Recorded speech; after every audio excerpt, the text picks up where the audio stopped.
Hello, friends, and welcome to the Nugget Climbing Podcast. This is Stephen Dimmitt. My guest today is Christine Deyo. Christine is a professional route setter of 10 years, and until very recently, she was the head route setter at the Austin Bouldering Project in Austin, Texas. Christine was recommended to me by Tonde. Tonde is the director of route setting for the Bouldering Projects and has been on the show. You might remember him from episodes 40 and 41, which were excellent. I would highly recommend going back and listening to those if you enjoy this conversation. I wanted to talk to a lady route setter. I haven't had any ladies who work in that profession on the podcast yet. I've had a few guys, and I thought it would be an interesting perspective to dig into. So I reached out to Tonde, and Christine was at the top of his list, and unsurprisingly, she is awesome, and this was a really good interview. We covered a lot of ground, and a lot of this was fascinating. I've been bouldering in gyms for close to 14 years now, and I've even worked as a route setter, and there was a lot of stuff that came up in this conversation that I had never thought about. So I hope you enjoy this episode with Christine. A quick reminder that there is another ClimbWell Retreat coming up. If you enjoyed my conversations with Blake Kaysen earlier this year, you might be interested in checking it out. This is the second retreat that they've done. The first one sounded awesome, and this one will be September 23rd through 26th in Rifle, Colorado, which is one of my favorite places in the world. You can learn more about the retreat at climbwell.co. And if you choose to sign up for the retreat, be sure to use the promo code NUGGET10 at checkout for a 10% discount on your registration fee.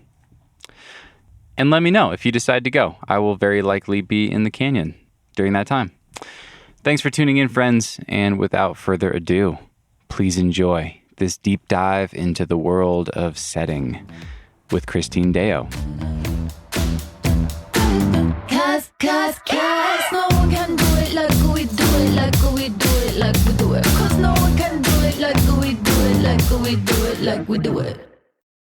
To get started, I'd love to hear a little bit about your background, and I've got two questions for you. First, how did you get started in climbing? And then after that, I'd love to hear how route setting came into the picture. But do you remember how you first started with climbing? I do. It actually was a really long time ago. So my dad used to climb. He climbed in California back in the 60s. And so he had always been into it. And they'd moved to Salt Lake when he was first looking for a postdoc. And so he was still climbing there. And so when I was born, he was still taking my brother out to do some really easy climbing. And I was a little bit too young. He got a shoulder injury, stopped climbing, moved into fly fishing. So I was just a little too young to get to do a lot of it. But I did go to summer camp at Rock Creation in Salt Lake. We had all of the moving over stone videos that I would watch a lot as a child. And I would just kind of dabble in it. So I did it a little bit in high school. And I also did it a little bit in college right at the very beginning. And then my sophomore year, but I was never super into it because I was never really into rope climbing. For some reason, it scared me a lot. So still does. I apparently don't like it that much. But then my sophomore year of college, back in 2006, I first encountered just bouldering. The circuit had opened up in Portland, and I got taken there by some of my friends. They were super psyched on it, and I tried it, and I was like, I love this. This is amazing. And I just became obsessed with bouldering. And it was there so much during that first summer, made friends with all the staff, and then had a hard time stepping away from it. And that was, I guess, 15 years ago. So that was how I started climbing. Where did you go to college? Reed College in Portland. And why the Northwest? Why Portland? I'm just curious, since I grew up in the Northwest and lived in Oregon for a long time. Yeah. So I grew up in Salt Lake, but right around 13, my parents moved to Redmond, Washington. My dad got a job at Microsoft. So I was already in the Northwest, and I wasn't like necessarily looking for a local college, but I didn't want to be in the same town as my parents. So I was like somewhere somewhat close by. And I wasn't sure if I wanted to do physics or not. And my brother, who was a physics major, was like, oh, Reed has a really good physics program and they have a reactor there. And so I went and took the tour of the school, and I was just like, oh, wow, everyone here is awesome. It's like super weird people, really weird people. And like, I think that I just felt like that was going to be a nice home that was like far enough away from the parents, still felt like a culture that I could really get into, beautiful campus. So I was just like, I'll just try it. And then I had absolutely no regrets when I went. It was amazing. Oh, that's great to hear that. That's awesome. What did you end up studying then? I was a biochemistry major. Okay. Biochemistry. My sister and her husband both kind of ended up in that track. She did organic, and cool. I think he did biochem, and they both work in the pharmaceutical industry. But that's interesting. You know, they ended up going down that track. But how did you end up in root setting then as a career? In a very odd way. I was unemployed. So I went directly into working for a lab at the hospital in town after I graduated from college. And it was building like a viral vector in mice to do some research on part of the inner ear. And I found out that while I ethically had at the time, and kind of still don't have massive problems with the animal research side of things, I didn't myself enjoy doing it. I didn't like causing pain to the mice, and I was totally doing that. So I was actually having a lot of problems wanting to work there. Yeah. So I was like, okay, I'm not going to do that. And right around that same time, I had some friends that had been econ majors that were leaving this really sweet job at this insurance/retirement planning company in Portland. And were like, do you want our job as a financial analyst? And I was like, sure. I've always been interested in business. I used to watch the Nightly Business Report as a child. Like, I would love to try that out. I was never sure if this is something I wanted to do, and it fell into my lap. So I tried that, and then I got laid off 6 months later because this was 2009, and like nobody had money, and it's all based on commissions, etc. So I found myself unemployed in a really bad job market in Portland. And so I was like, okay, I guess I have to give up and move back with my parents. And so I was up there for a year doing temp work. It's like a secretary or like whatever I could find. And one of the former circuit employees, this guy, Adam Healy, who is really good friends with all of the circuit folks, but also some other people, I was like, hey, I have some friends that are looking to open up a gym in Seattle. Can I put you in contact with them? I know you're looking for a job. Would you like to? I know they're looking to hire people. Do you want to work with them? It's like, sure, I have nothing else I am doing. So he put me in contact with Chris Potts and Andy Wyatt, who were opening up Seattle Bouldering Project. And I went in there and was like, hey, I need a job. And they're like, cool, front desk. Also, do you want a set? Because I was lucky that right at that point, 2011, you climbed like V7, you were considered a strong lady, and everyone's like, yes, we want you. So I got offered the opportunity to do it. And then I bugged the head setter, this guy, Adam Brosser, to be like, actually follow through on that promise that the owners had given me. So he was willing to do that because I knew him, and he was like, okay, yeah, you'll be reasonable. So he gave me a super part-time setting job that as time went on and people left the crew, I just kind of filled in and started working full-time. And then by the time he left a year later, I was the most senior person on the crew because there'd been a fair amount of turnover that first year. Okay, yeah. That's really interesting. I want to ask some questions about that early position at Seattle Bouldering Project, but I have to ask about one thing that you just said in passing. I just wrote it down. Go for it. You used to watch the Nightly Business Report as a child. Yeah, on PBS, it's fine. Well, my dad would watch it. And so I was just like, you're there as a kid and you just like absorb what your parents are doing. And you're like, yeah, totally. This is normal. And it's, I recognize, definitely not normal.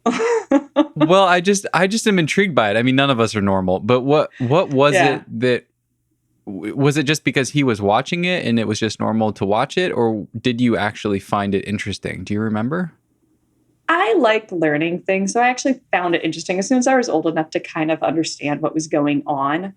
I do find I think business, I find it intriguing because it's kind of a reflection of human character. You see really base things coming out of people in pursuit of money. And I find that fairly fascinating. It's not necessarily how I would always think about things, but it's kind of crazy stories of like people's life stories. A business is people's life stories. It's their hopes, dreams, what they wanted to do, and then watching how that encounters the world and they have to kind of work through that and come out with something on the end that's like a story that they're trying to tell to people to either sell a product or to get employees or whatever. And I think it's just kind of so weird. It's like a false world that we create, but it is our world because that is money. I don't know. Yeah, I think it was just kind of crazy to hear about all the stuff that goes on. And you're like, is this real life for realsies? But it is. And that's where all the money in the world is. Wow. You actually made me want to watch the nightly business report, I think. Yeah, It's really, maybe that's not that really cool. exciting, I really but like, yeah. I like how you described it though. Yeah. Okay, so I want to ask about how you learned to set then. Were you just under the mentorship of that head route setter at the time? Yeah, pretty Was it much. just like jump in, sink or swim? Very much so. Like the interview was like, okay, here's the basics of how to put a bolt in a hold. Okay, cool. Set me a route. I want a V2 right here. And it was reasonably close to V2. And the movement kind of worked. So it was like, all right, good. You're good to go. Let's do this. And I was only allowed to set like a half day, 1 day a week at the beginning, I guess, to maybe limit the damage that they had to deal with. But the rest of the crew was a couple of the most experienced like setters in Seattle at that time, people that were kind of been in retirement, but had come out of retirement because they were kind of excited about the possibility of a new gym. And then I think we're like, oh, actually, I don't really enjoy working at a gym. I thought maybe it was just the gym, but maybe it's just actually working at a gym.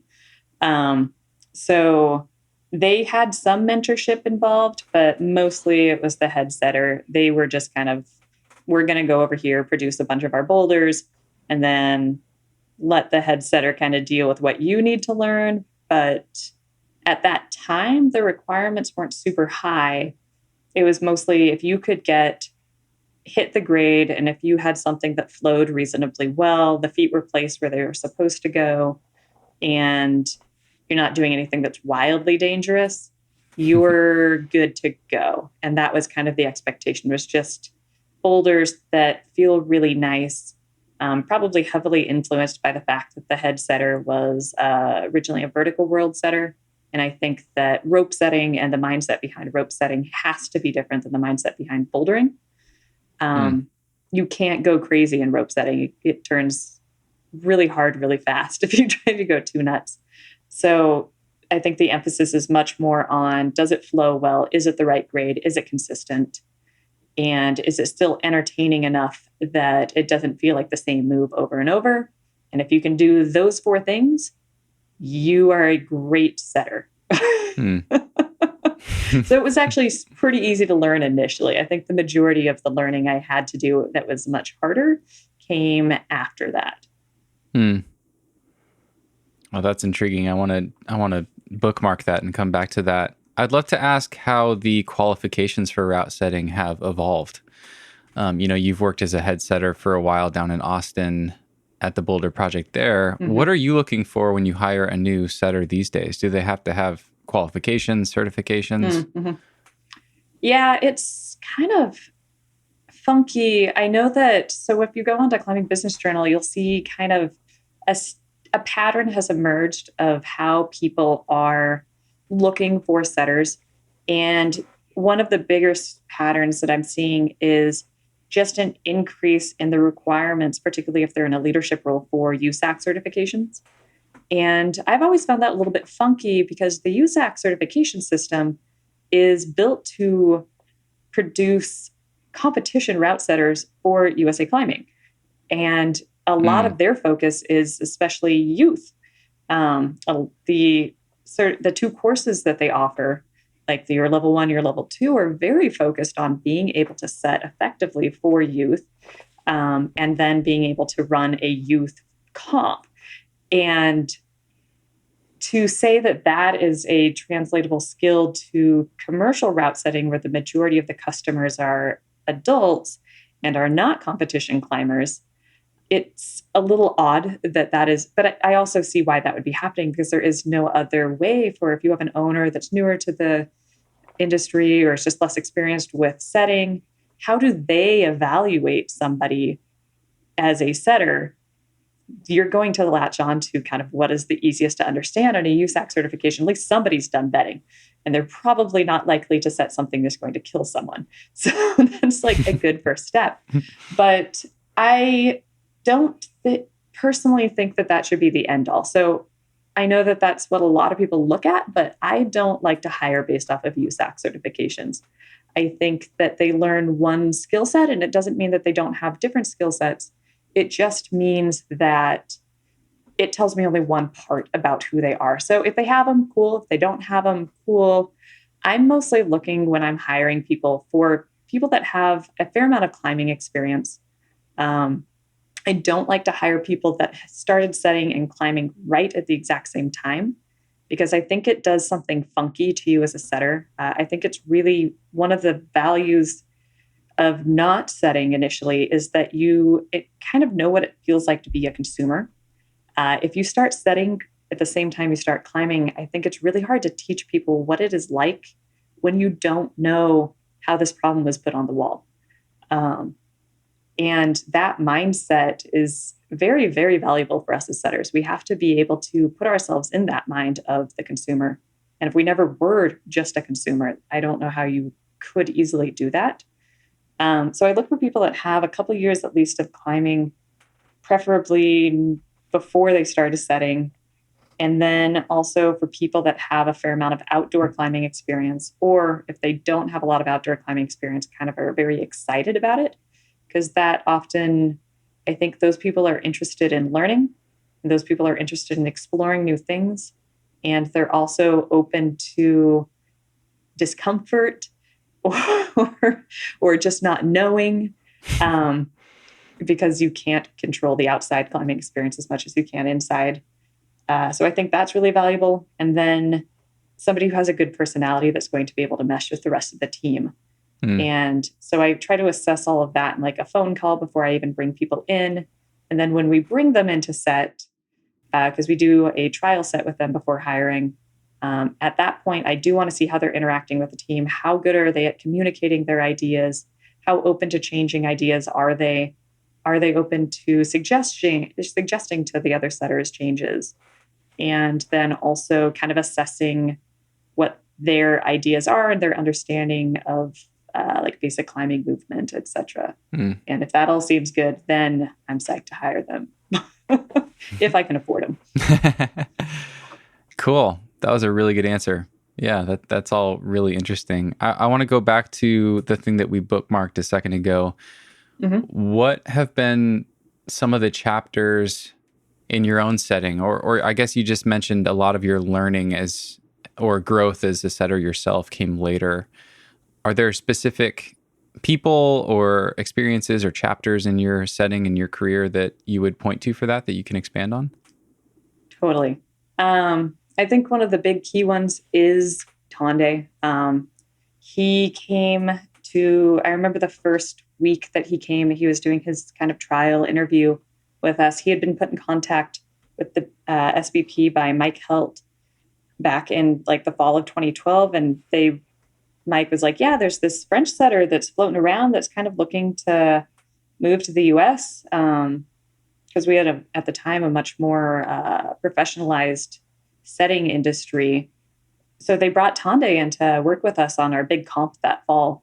And I remember he put up a couple boulders that we were just like, I don't know. What is this? Like, this is can you describe not like them? anything we've ever seen.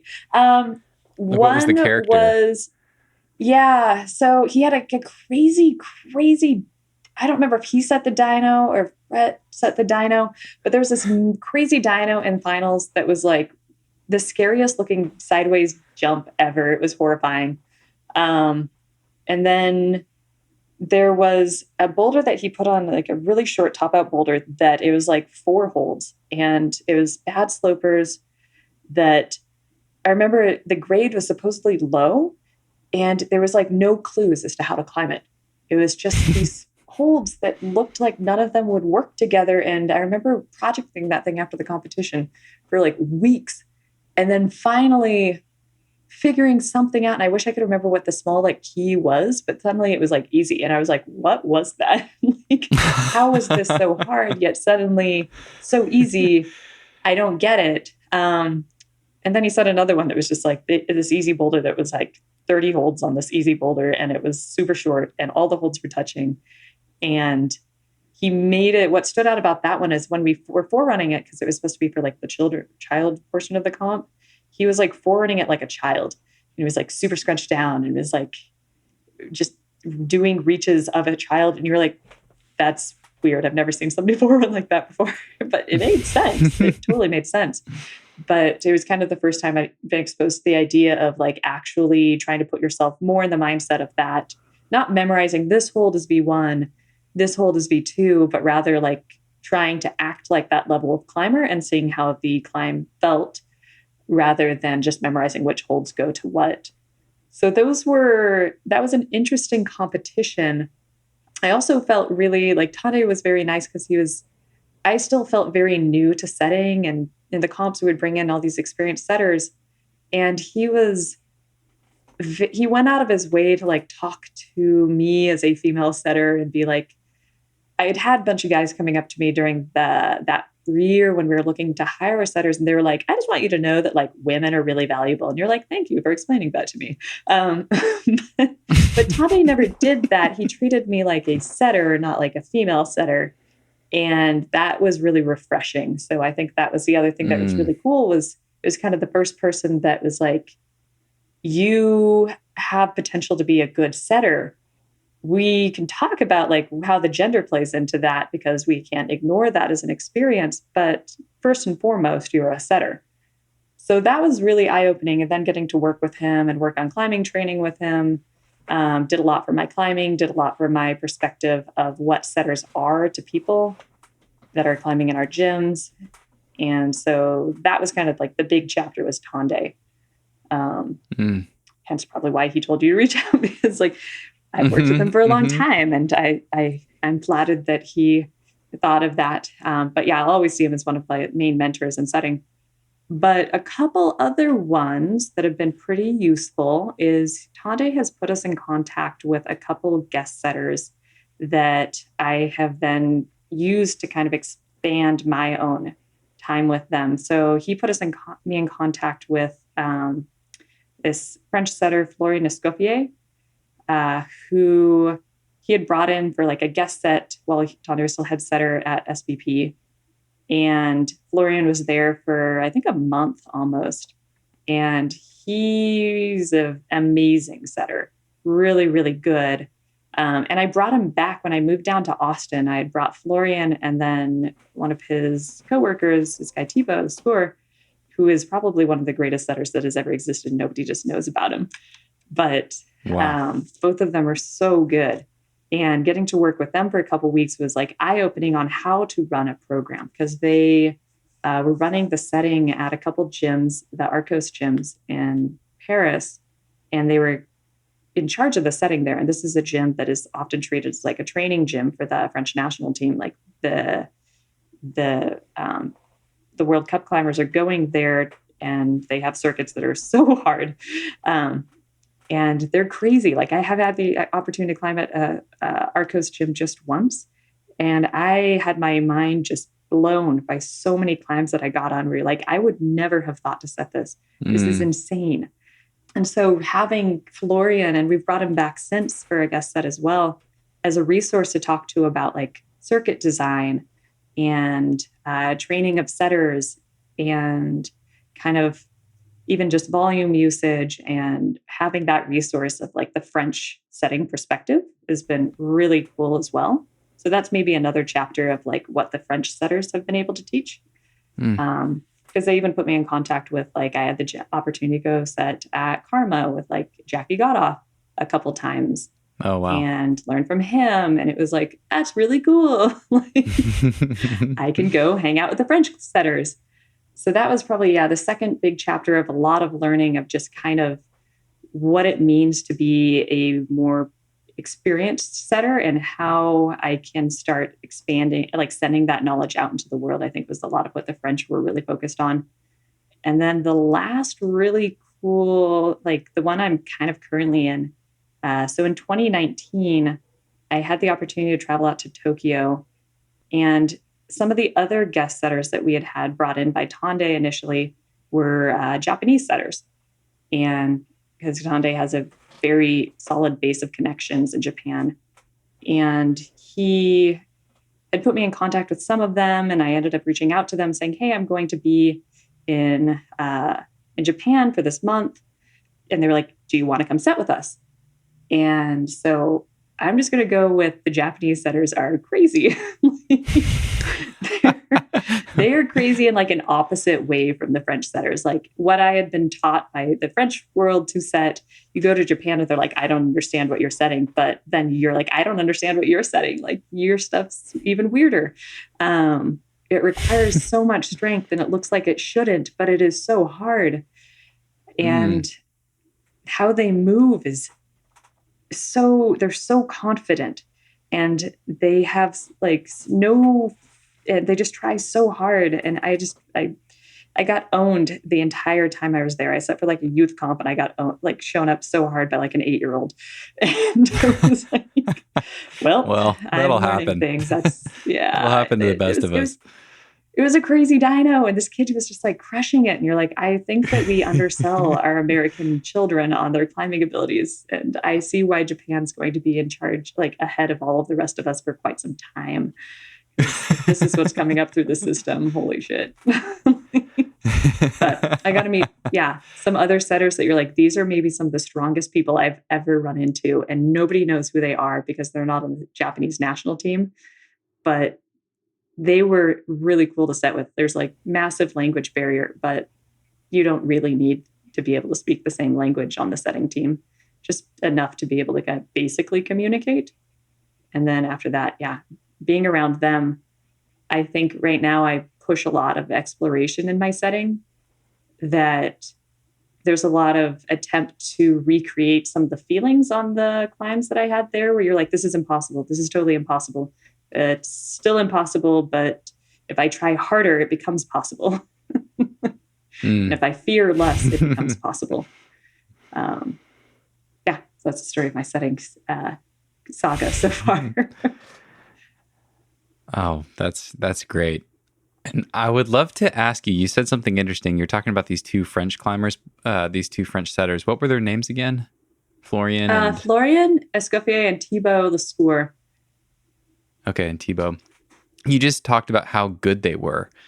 And when you have that contrasted with the style in Japan, this might seem like a silly question, but I would love to ask you, what makes a really good setter? Like what is it about someone's setting that you see and you're like, wow, they're really, really good? Is it novelty in movement? Is it aesthetics? Is it an ability to set above one's own climbing level? Is it a mix of all those things? I'd love to hear how you think about that. Yeah, that's a big discussion. We regularly talk about that on the ABP setting team, as to what is good setting and how can you define it? And can it be defined by what it is, or is it better defined by what it isn't? And I don't think we entirely know. I have some thoughts on the matter. but I think that I'm still evolving in what my thought of good setting is.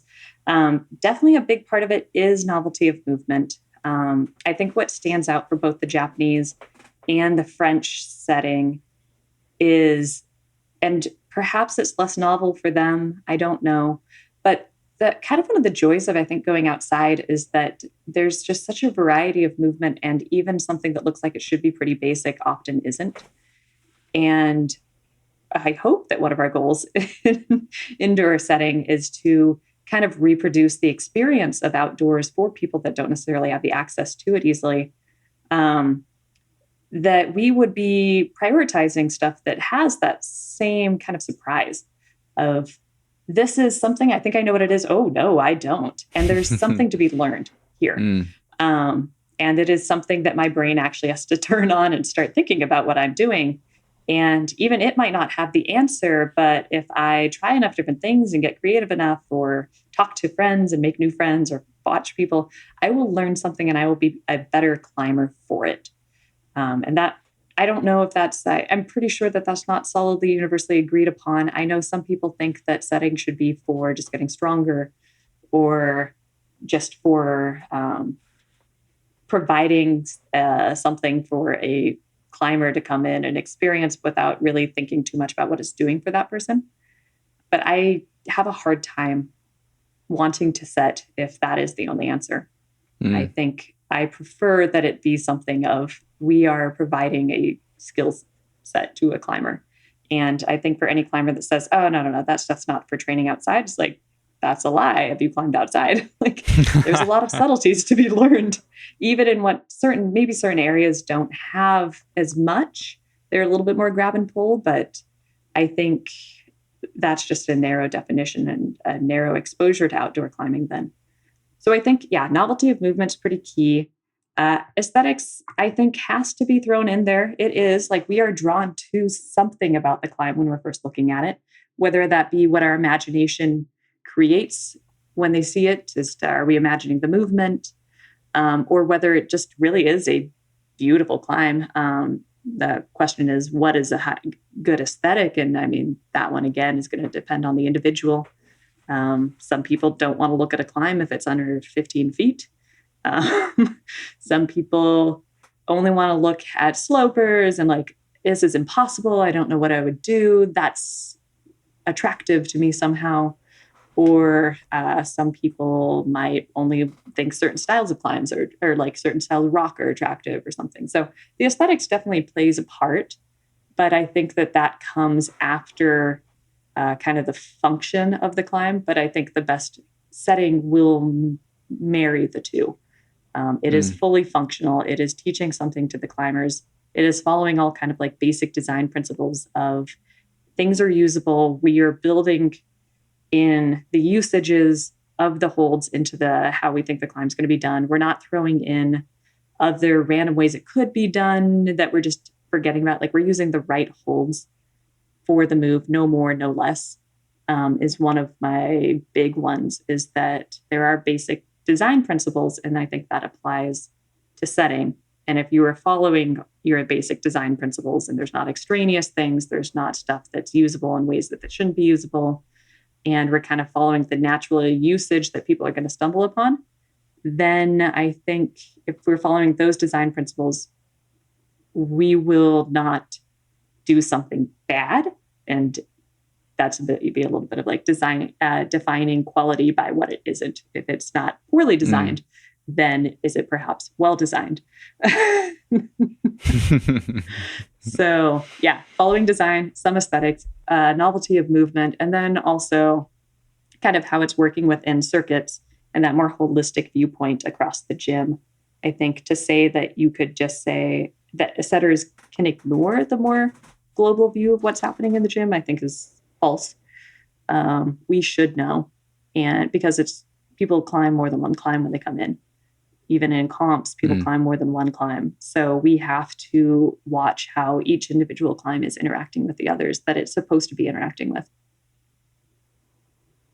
Oh, that's that's a really interesting element to it. And I talked about the circuit thing with Tonde. That's a unique system to the Bouldering Projects gyms, but would you be willing to describe that, how that works? Mm-hmm. Yeah. So it is based off of kind of the concept of being able to run circuits in Fontainebleau? Yeah, in Fontainebleau. It is, yeah, it's odd because it's like all the gyms in Europe have these circuits. And then in the US, it's a newer thing. There are still a bunch of gyms that have circuits, but I feel like their feeling behind it, or the thought behind it, is more as a grading scale rather than an experience. I think it's really hard to kind of absorb what that means for a circuit in the gym to be an experience unless you have actually gone and experienced like a circuit in Font. Like if you've never run a circuit there, it's a little bit odd to convince somebody to start running a circuit in a gym unless they really buy into climbing training. Because otherwise it's like, well, why would I do that? Like, what's the point? Oh, it's just training. And it's like, no, there's actually, it doesn't even have to be about training. It's about an experience that I don't have to think as much about, but is kind of a challenge in and of itself. And also keeps you uninjured, and because it means you're not beating your head against a wall of like this one move again and again and again. You're not trying to project really hard on things, but you're also, especially if you're doing it with another person, it's like a really wonderful challenge of being able to go from climb to climb to climb. Who can do it? Who can't? Oh, we can both do it. It's much more interactive, it seems, than just, oh, what's the next climb I want to get on? Can we zoom in on that? I'm curious if you've actually been to Fontainebleau yourself and done this, and I'd love to hear you just describe the experience, because I've never been. I've heard about the colored dots at the base of climbs, but yeah, I'd love to hear you just describe how the circuits go there. Yeah, it is. It's crazy. The circuits are like, there's different types of ones. My favorite experience, I think, was running. It was I want to say it was a yellow circuit in this sector called Rocher Kennel. And it's a mountaineering circuit. So the circuits were designed originally as the kind of Parisian mountaineers being like, we want to train mountain climbing, but there's no mountains. We're stuck in the middle of the plains. How do we do that? And so they were like, well, we're just going to build a lot of climbing fitness. So they, in each of the sectors, they would find boulders that were like somewhat similarly difficulty, and they would mark the starts and then they would number them. And so when you're particularly on the easier circuits, what happens is like you look for your start, you like look for the number. Okay, this is yellow number 1. And there's like a little dot for where your feet go. Is this like painted on the boulders? It is painted directly onto the boulders. And there's a society that goes around and like refreshes the paint. And if it gets too polished or the circuit's too old, because some of them are very old, they'll actually repaint onto like different holds that are less glossy. And then, yeah, some of them, the moss grows over it. You can't find the circuits. Like it's a little bit of it. Maybe that's part of the adventure. But yeah, I climbed this yellow circuit with this woman from Finland, Henna, who Tonde put me in contact with, and they were in Font for the month that I was. And we were like, let's do this. And you don't need a crash pad. It was like easy enough. And it marks where you start. And then when you get to the top of the boulder, there's a little arrow telling you where you down climb. And then you go down the down climb. And then there's these little dots on the boulders on the ground. And you're effectively playing the floor is lava. You're supposed to be like jumping from like boulder to boulder, or like going, like traversing once you get to the bottom of the boulder to the next climb. And you're not supposed to really touch the ground. And so you are winding your way through this forest, but it's not a massive numbers of boulders. There's maybe like a couple hundred boulders in this small little section. And you're kind of winding around trying to find the next boulder. And it's all there. It's a little bit hard to see because you're not entirely sure, but the arrows all point you where to go. The dots tell you where to start. You know where you're supposed to go down so that you will be right next to the next climb. And you kind of become obsessed with like, we're just going to do the whole thing. We're just going to go. And you're like, beginning to get kind of tired, and you start like not thinking about it so much. And you're pulling moves that you didn't think you were going to do. And you're not really, you get into a mindset where you're not like problem solving, but you're just feeling the climbing. And you go, and this thing was, I think it was like 46, 47, maybe a little bit less than that. And things were getting sketchy by the end because they're less trafficked at the end of the circuit.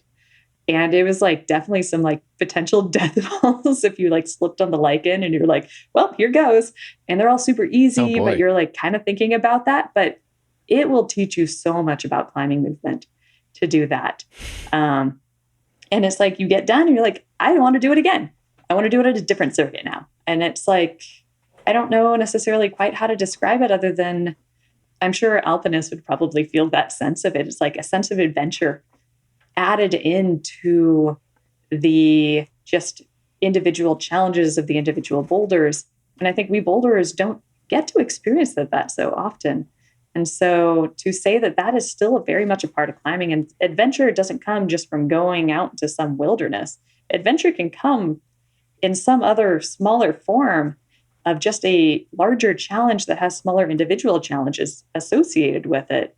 I think that's maybe some of the value of the circuits. And so being able to bring that indoors, like when I go set out at ABP and I'm like, I'm going to climb the orange circuit today. Like, I'm not entirely sure. There's a question, will I be able to climb the whole orange circuit?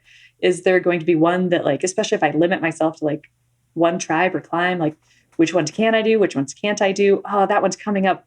I would have normally avoided that one, but that one sucks. It's so hard, but I have to do it. I have to do it. And you're like, tell this story to yourself as you're climbing. And I think that is maybe a huge value to the circuit. That's so cool. So in your gyms, you have a color system and they're numbered in the same way?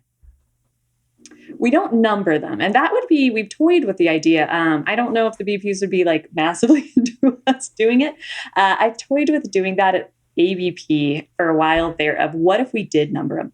Or what if you give a subset of like, these are the setter chosen circuits.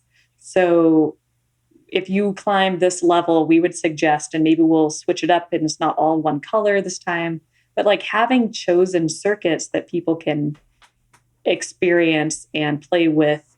We've done it when we've had the guest setters in that are more experienced with circuits. We've had them like choose circuits for us that we can then advertise to our members to experience something a little bit different as maybe a way of easing them into running a full circuit, because it can get a little intimidating. Like when we're at full density, like the black circuit is almost 40 boulders. That's at V4 to V6. Like that's an experience. Yeah. That's going to be hard. Yeah. So you don't have to do the whole thing. And I think it's nice to like skip out on like maybe the dumber climbs. I don't know, but sometimes it's nice to make people have to do those too. So that was my next question. So each circuit has a grade range of about 3 grades? Yeah, 3 grades. Mm-hmm. Okay. And they overlap, right? Yes. Okay. Yeah, the overlap is key because I know a lot of places don't necessarily overlap them, but I think if you want to encourage people to explore that next circuit up, and then you don't want like gappage that makes it really hard to get to that next circuit, you have to have a significant portion of overlap. Mm-hmm. Mm-hmm. That makes sense. So they might have, I don't know how the color hierarchy goes, but maybe they've done the blue one and this boulder was on the blue one and they did it. And then the orange one has that same boulder, but the orange one's supposed to be harder. And they're like, okay, well, at least I can do some of these climbs that are in this next circuit up. Okay. Yeah. So if you like climb V4, there's 3 different colors that include V4 in their range.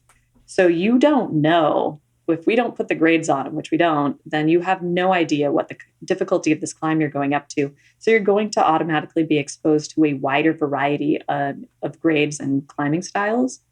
And I think that is good. It keeps some of the kind of the exploration and the uncertainty in. And I know some people don't like that. They're like, I just want to control every instance of everything that's going on at the gym. But again, I don't think that is an accurate representation of climbing in general. So I really appreciate any time that something encourages people to approach something with an open mind of this might work, this might not, but it's worth trying. Mm-hmm. Yeah, I think that's really cool. Tonde talked about that too, how, grades, we think of them as like the metric system or something. We think of them as like meters, but they're anything but. They're anything but. And yeah, it's such a lie. he's totally right. It's such a lie. Yeah. And anyone who's bouldered outside, even a little bit, will know that. So Totally, I do think that's a really cool element of it. And I think I used to have a little bit of that frustration that you probably hear from some other people, because I do like to have a structured plan and things. But what's so cool these days is that you can always just go to the boards for that. You know, like I always wanted to have more climbs in the gym that were exactly what grade I wanted on crimps or whatever I wanted to train that day. And now you can just jump on the tension board and do exactly the thing that you want to train. So I think the combination there is really cool. Yeah, it's I think there is some value to saying that, like, you can still train the strength. What I think is lost often in the climbing training is that it's like the strength is the final goal. And we know that's not correct. If strength is the final goal, like, then why are there people that can do like all these crazy one-arm pull-ups not winning every competition? Like, there is more to climbing than just the physical strength that comes with it. And I think, again, that's one of the values of trying to create the main boulders away from the boards that will draw people to them, that encourage them to explore a little bit, because, and maybe, you know, it's maybe un-American of me to say that. I know that American set climbers are so like, yeah, we're going to get strong. And then they go to these places outside and they're like, this is really hard. It's too hard. I can't climb this. And it's like, no, you can. It's actually physically not that hard. It's just, that's the problem, right? Is that it's physically not that hard. So they grade it really low, and then we get just like depressed because there's this V3 that these V12 climbers can't do. And they're like, I hate this. And yeah, I guess it's just, it's harder to measure progress in how good are my skill sets. Like, how do you measure that? Fuck if I know.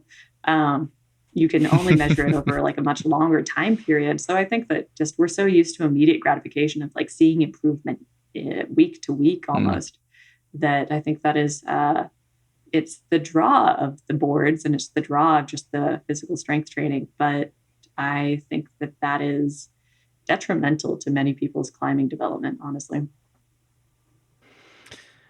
I would love to ask you how you use the circuits yourself, and we don't need to go too far down this because I don't want to get derailed into a conversation about how you're training and all that stuff, because I am very tempted to do that. My training's not that cool. Okay. It's not that cool. Don't worry about it. I just am curious, like, is that the foundation of how you approach your climbing days? Are you planning your day around a given circuit color that you want to focus on? And I'd love to hear how you're using that system. Yeah. So these days I am coming back from a finger injury, which was a really lame finger injury from a Frisbee. Oh, damn. Kind of climbing related. I know. That is annoying. I ultimate back in college, and I got really excited to be like throwing a disc around. I was like, oh yeah, I'm going to get in there. And then I felt something on my finger. I was like, it's fine. And then the next day I was like, oh, it's not fine. Dang. So that's one of the more embarrassing climbing injuries, non-climbing related injuries. So I'm coming back, and I find the circuits really, really useful when I am coming back from injury, which I have had to do a lot.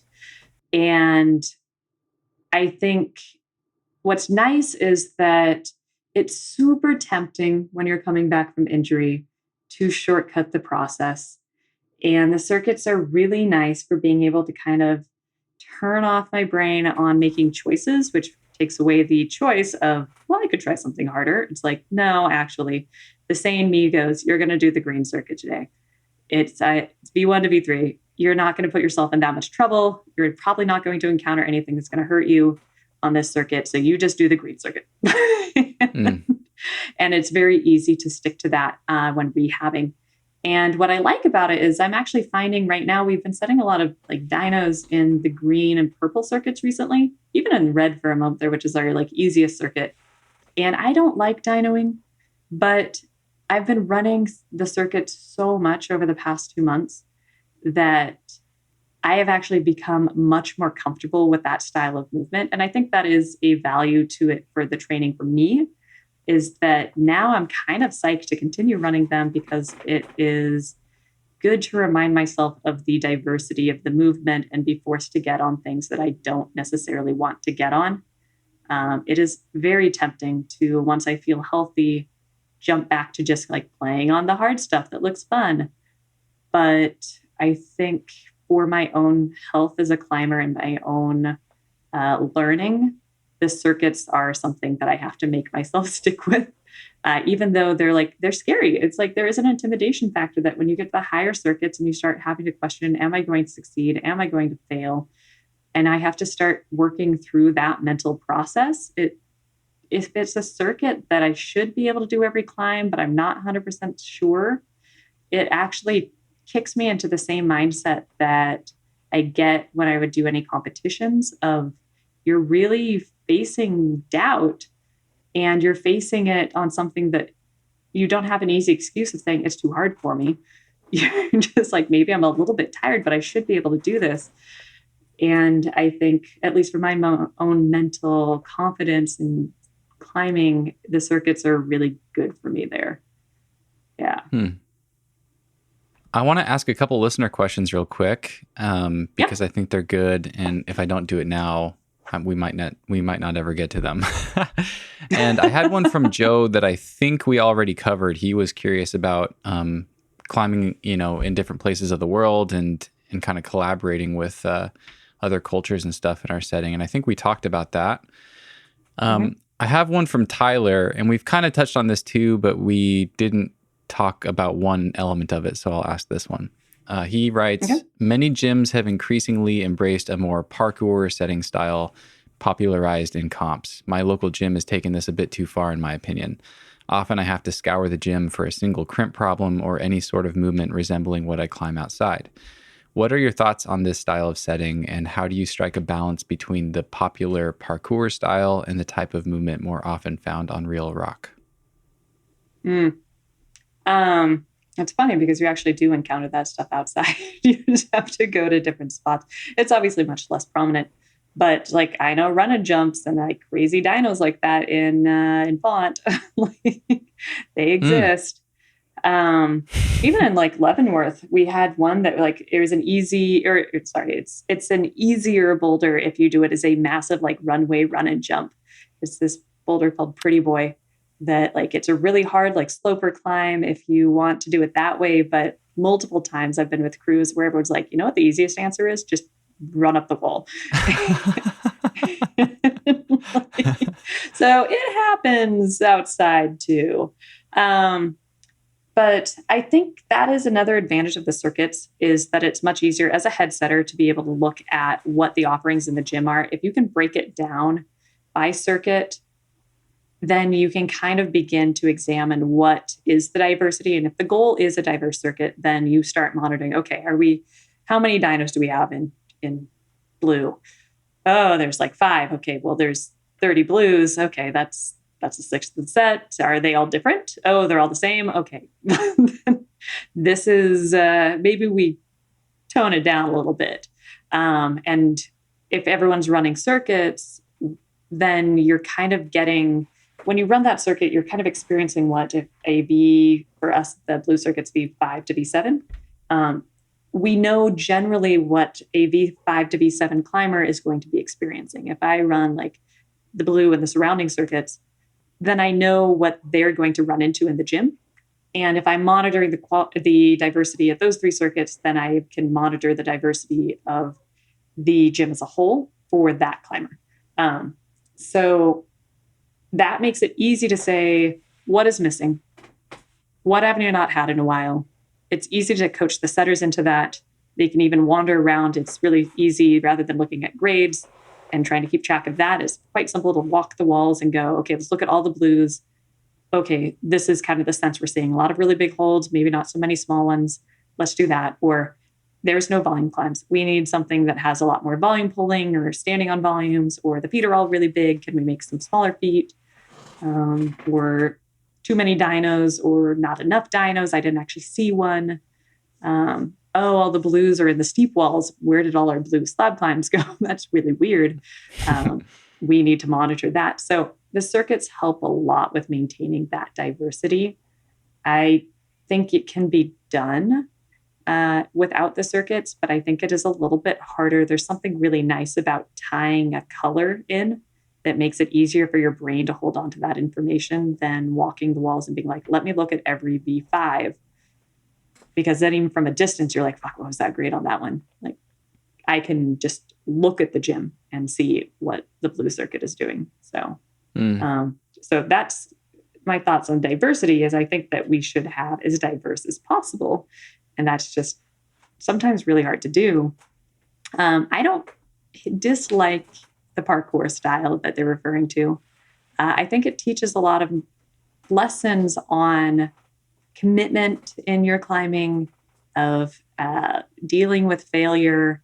I think it teaches a lot about weight management and momentum management, how you generate it, how you handle it, how you direct it.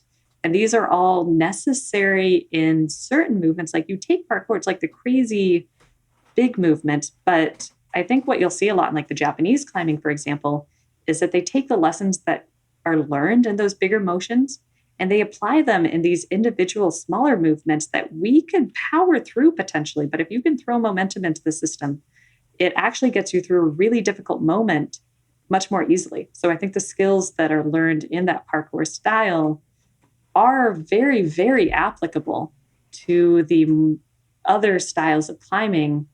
If you see somebody that does this, then you would know exactly what I'm talking about.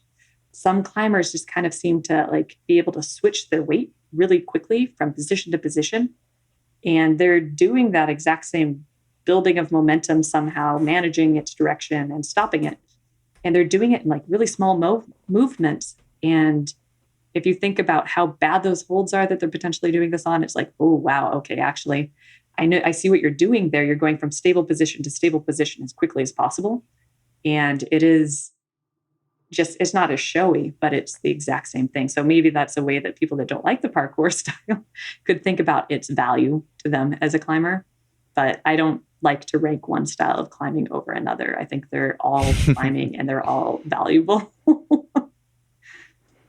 Well, thank you for that. That was a really good description, because I'm the type of person who tends to just dismiss the parkour and especially the run and jump sort of stuff. But I mean, there were definitely a few qualities in your list there that I need to work on. So might have to rethink that.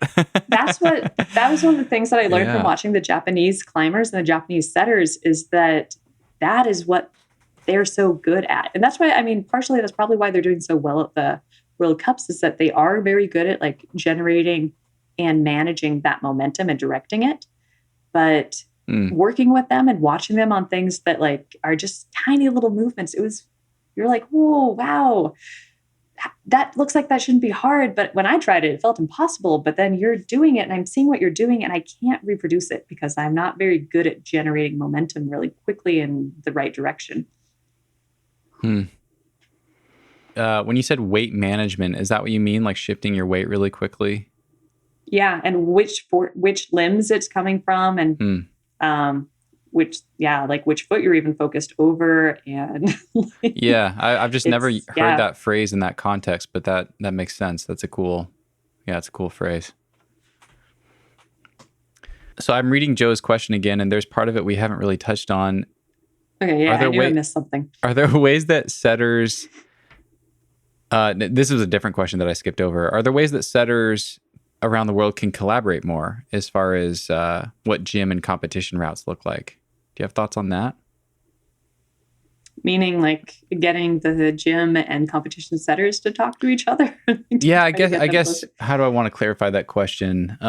I guess first off, is that something that happens at all? Like, is there any sort of global collective collaboration, when we think about the IFSC or when we think about the Olympics, like are different countries working together to align their setting in any ways? And then maybe a different question that we could get into is, how do you think about that with your crew, exposing them to different setting styles? Yeah, the crew one's the easy one. I mean, we've already Tonde set us on the path towards it and we've continued it, where it's like, yeah, if we have a guest setter that we can get from another country, it's like, bring them on in. Like, I want my crew to work with as many different people as possible. And we've worked with some that we're like, they're okay. There wasn't much we learned. And there's others we've worked with that you're like, oh, wow, that's very different. But anytime that you have the opportunity to set with anyone that is different background than you, I think there is something to be learned. And even if it's not, oh, I'm going to walk away with something really valuable from this, it might be I walk away with knowing what I don't like or what I don't think is useful. But that takes money. So it's often something that is a little bit more difficult to handle.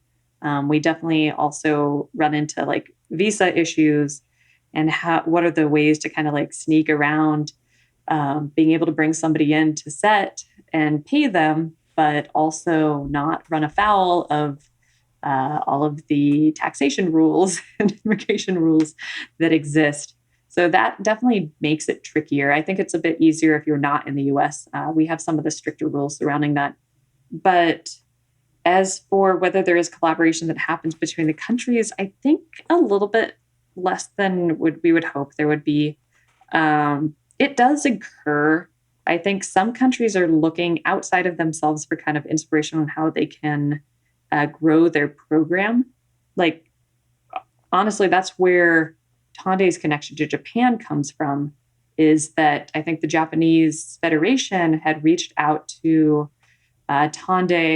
Tonde used to run a consulting firm with Florian and Thibault called Livre-Boîte, that they would go out and they would work with the Japanese national team and were effectively taught their setters how to set the French style, which was like the World Cup style at the time in like the early 2010s. And then the Japanese took that information, had a couple years of working with these setters, and then ran with it. And we've seen what that did for them. We've seen Australia right now is focused a lot on trying to get people in that they have a lot of respect for.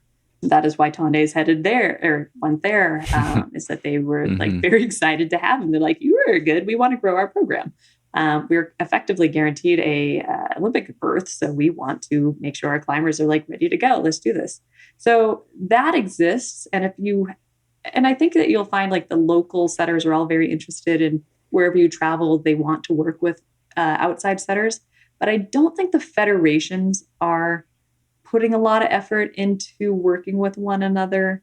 Obviously, the World Cups are required to have a good mix of people on the setting crews, but it is a little bit insular. It's kind of the same people again and again that are IFSC certified to be able to work in those crews. So I think the comp setters have a little bit more limited exposure to maybe the wider view in the countries that they are in. So yeah, there's not a massive system that I'm aware of that's set up for that. I think it'd be amazing if we could do it, but it definitely right now feels like there's like the World Cup setters have their climbing and setting, and then each of the individual countries might have something that like is each of the individual gyms in many ways. It kind of falls to the gym level rather than the country level. We'll find ways to bring in inspiration, but yeah, there's no major system. I wish there was. It'd be really nice. Yeah, I'm curious to see if that evolves with the Olympics and just as climbing continues to evolve itself. But yeah, that's interesting.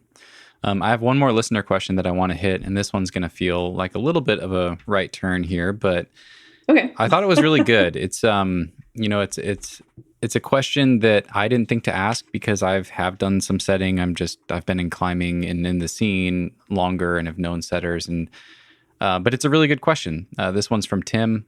He writes, I've watched the setters in our gym put up routes, but never done any setting myself beyond our little home bouldering wall. I'm curious where you draw inspiration from when setting routes. Do you just dump a bunch of holds in a pail and figure out a creative way to turn them into a route as you grab them moving up the wall? Or do you start with an outdoor route you've recently climbed in mind and look for holds that you could approximate the movement with? Do you try to force certain ways of doing a route, or do you like to have many ways to get there? So there's a lot to tackle there, but I'd love to just hear you describe your process when you're about to set a new boulder. Yeah, I mean, it's funny because I've done all of those things. Okay. It's just like all of That's the cool. above, yes. And I think that that's the key, is that is hard. Like, how do you pull inspiration? And that is something I think that comes more with experience and setting.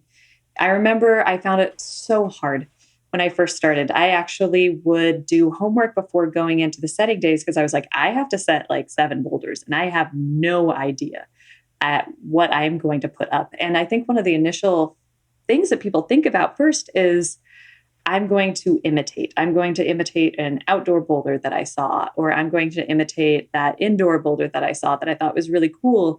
And I think learning by imitation and using that as a means of like trying to figure out how to set movement that didn't just occur to you is valuable. I know it gets a bad rap sometimes. People are like, why are you setting that outdoor boulder? It never works. Simulators don't work. And it's like, but there's something valuable in this. Well, you just realize they're not as fun as you thought they were. Somehow they're not as fun as they are when they're on real rock, right? It is imperfect. It is an imperfect imitation. And I think some of us, it kills us because you're like, I really wanted it to be that boulder. And it's not that boulder. But it in and of itself is maybe not a bad climb, especially if you like clean it up a little bit and maybe you're okay with making some of the holds feel different, but the movement's still similar. And you like kind of pick and choose your battles. You go, okay, well, I'm not going to get everything I wanted out of this boulder. So what are the kind of the key things that are more interesting? And I'm going to really push those and then kind of sacrifice and give up on a couple of the other ideas.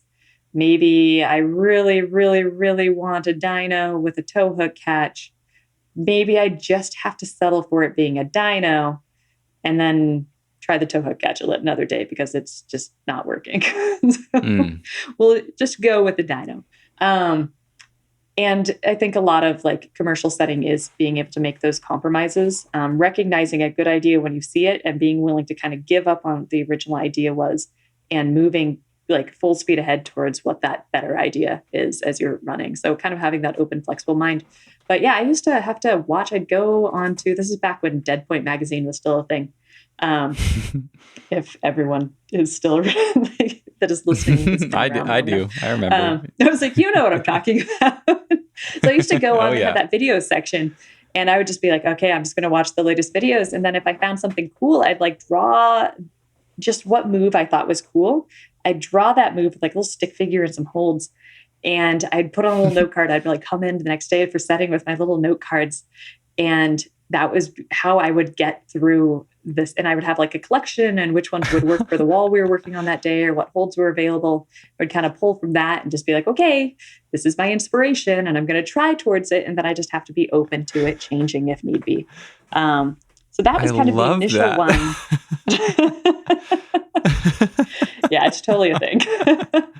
That's great. I don't know where you did. I don't know. I used to think myself not as a creative person. And I think over time I've learned creativity is something that can be learned.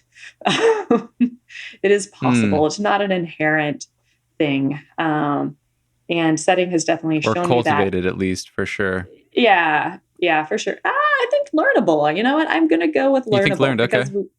I think it can be learned. I think that people, because I didn't think I was, as I said, I was like, I was one of those people that you would put me into like a class and they're like, come up with a project. And I'd be like, and it's just like blank. I would have no idea what I was supposed to. Can you just tell me what I should do? And I think there's a lot of people that are in that realm. I have a bunch of setters that are that way. Like I still feel it when I go into a finals. I hate setting finals boulders. That's probably something that's like an unpopular opinion, but I hate setting finals boulders because it is the blankest slate and you have the most freedom. And I don't want freedom. I want constraints. I work best when I'm asked to solve problems with a lot of constraints in them. And that is common. So one of the other things that Tonde showed us was how to create constraints for yourself as a means of accessing greater creativity. So that's where like setting games, setting challenges, have somebody pick out like the 10 holds you're going to get to use. We had a Danish setter that we worked with who had a challenge where set a boulder, the holds all have to fit in your pocket. It sounds heinous. Yeah, it was awesome. That's great. And like everyone kind of has these little games that they play. And I'll do that now. So that is mostly what I rely upon these days is I'll go in the back and we have a lot of holds at ABP. And I'll kind of wander if there's a big hold that kind of draws my attention. I like that as like a focal point. Sometimes I'm like, you know what? No big holds. I don't want any big holds. I've said a lot recently. I'm going to go dig in the crates until I find that hold that nobody has ever used. And then I'm going to find a way to use it. And it's going to be amazing. And I might pick only like 3-4 holds initially, and I'll go to the wall and I'll kind of stare at them. And one game I've had my setters play is we've done like a round robin where you give somebody a hold and you go, okay, tell me how you could use this. And they give a use. And then they pass it to the next person. The next person has to come up with a different way to use this hold. And then you pass it to the next person. And then that person has to come up with another way to use this hold. And you go until you've gone too far. And the ways that are being suggested are just horrible. But people are like really scraping the bottom of the barrel. But that's where you start getting like some really crazy ideas. And then I tell them, go back to somewhere in the middle. Not the first uses, because those are the obvious ones. Not the last ones, because those actually probably are not that good. Go to the middle ones. The ones that are like, they weren't initial, but they are still valid uses of this hold. And then that's your challenge. And it goes at this climb. And so there's so many. And then as you get used to kind of building up these random challenges, you begin to learn how to expand them still further. You can start playing games where somebody puts a hold on the wall, then you make everyone shift over one route to the left, and then you put the next hold on and shift them over, put the next hold on. And then you have to like deal with the chaos later in forerunning. But what you're usually dealing with is things that are at least different, and being willing to experiment and not put values to your experiment until it's done is, I think, the key part. You have to be open to experiencing something that might turn out to be just horrible at the end. But you don't know, and you'll stop the experiment too soon if you start saying, oh, it's bad. I don't think that's going to be good. You like one of the big things in the design world is that you cannot judge your experiments until they're done. And even then, you should still love them. Like there's some quote about like loving your ugly experiments like an ugly child. Like it's like you still love them, even though they're maybe not what you would have hoped for. There is value to it, either what you learned or the fact that it is. I like to make my setters actually have to experience if they're uncomfortable with something, because if they can't tell me exactly what the problem is with this boulder and they're just like, oh, this just rubs me the wrong way. It's like, good. I want you to sit with that for a while, because I want you to understand what your reaction is. And we want to dig in to see why this makes you uncomfortable. Why is this boulder rubbing you in a weird way? Like, it's just a boulder. So let's figure that out. And then probably there lies growth. So yeah, to answer this person's question, do everything, anything that you can imagine. Every experiment I think is valuable. Well, that was fascinating. And I'm really glad I asked that question. So thank you. Mm-hmm. Okay. I have, I reached out to Tonde before this conversation, and I got a really great email from him. And I want to draw on that for some questions. And okay. I'm going to read a chunk of it. I've got kind of 3 different chunks that we can tackle, but I'll read the first chunk of it. And we've talked about this already, but I just want to share it for a little more context. And then I'd love to hear if you have any additional thoughts on it. Okay. So Tonde wrote me and said, Christine was part of the original setting team at SBP. The interesting thing was that when I came in and started explaining the changes I wanted to make, I remember her resisting pretty hard at first. But once she understood my vision, she became one of the most valuable people in the success of implementing the new style of setting, because she was one of the few people who wasn't just a setter. She worked front desk and coached the kids. And on top of that, she was the only woman on the team. So although she was a minority, she was in close contact with a huge demographic, everyone but the dudes and the bros who typically make up the setting crew. So I chose to weigh her feedback highly, because that was the balance I was trying to bring. Make a single climbing offering that challenged and rewarded everyone equally. you could ask her about her experience and perspective on that. And I'd love to do that. So we already talked about that, but do you have any other thoughts that come to mind as I share that? Yeah. So that kind of leads into like kind of the idea, like, what is the responsibility of setters? And then also when you throw that gender dynamic in there of like, what is the responsibility of setters when they fall within a minority, or in many ways, the intriguing idea of what is the responsibility of setters when you fall within a majority?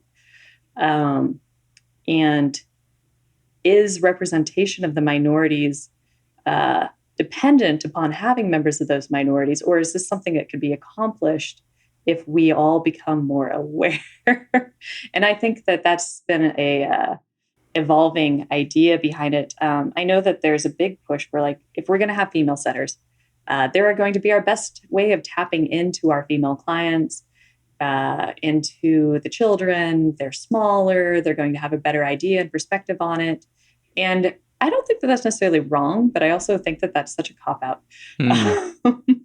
I think that to say we will never be able to access those people. If I'm like I don't know, 5'10", V10 climbing, white man, do I just have no hope of understanding the experience of the people that don't look like me and climb like me in the gym? And I think the narrative so far in American gyms is very much, nope, I don't have to do it. Like, it's, if we want to know those climbers and access them, we should hire those climbers. And I think that we should hire those climbers if they're interested in doing it, because there shouldn't be a barrier to women or people of color, or really any other, like, people that are not super strong climbers. Like, the barrier shouldn't exist for the sake of there being a barrier. It should be because for some reason they're just not interested in it. And I'd still be curious as to why they're not interested in something that these other people are. But I don't think that we should be telling them, you have to come join us to solve our problems for us. I hate it when female setters get told, well, you're here, you're short, so reach check everything for us. And if you say it's okay, then we'll believe you when we move on. And I was exposed, I admit that I bought into that a lot more at the time, for a long time. And then I actually got exposed to that when I was in Japan. I watched one of the setting crews I was working with reach checking, and they were all taller than I thought they would be. They were very tall. And they were reach checking every single move. Every one of them, every setter reach checked every move up to a certain level. And this was just what they did. And it was not, I'm too tall, I don't have to be responsible for that. It wasn't, I'm male, I don't have to do that. Oh, we have a female on the crew, perfect. Like, they had females that they brought in to work on things, but they were treated more as just expert setters and less of, you're here to help us out with the really, like, telling us if this small move works or not. And the burden didn't lie with the females, and the burden, I think, shouldn't lie with them. Because partly I think it's a lie to say like women setters are going to be shorter. They're not always. I know some very tall ones. To say that they're going to be more in touch with the weaker climbers, I think, is also wrong. I know some female setters that are very strong and climb only with the like really strong climbers and are less in touch with the newer climbers than some of the male setters. So I think that, and I look back on like Tonde's email, looking about it, and it was like, I think the value that he saw probably was just my amount of connection to the climbing community based on working with the kids, working on instruction, working front desk, being at the gym all the time. And so actually just having personal connections within the community. But I think that is disconnected from what my gender was.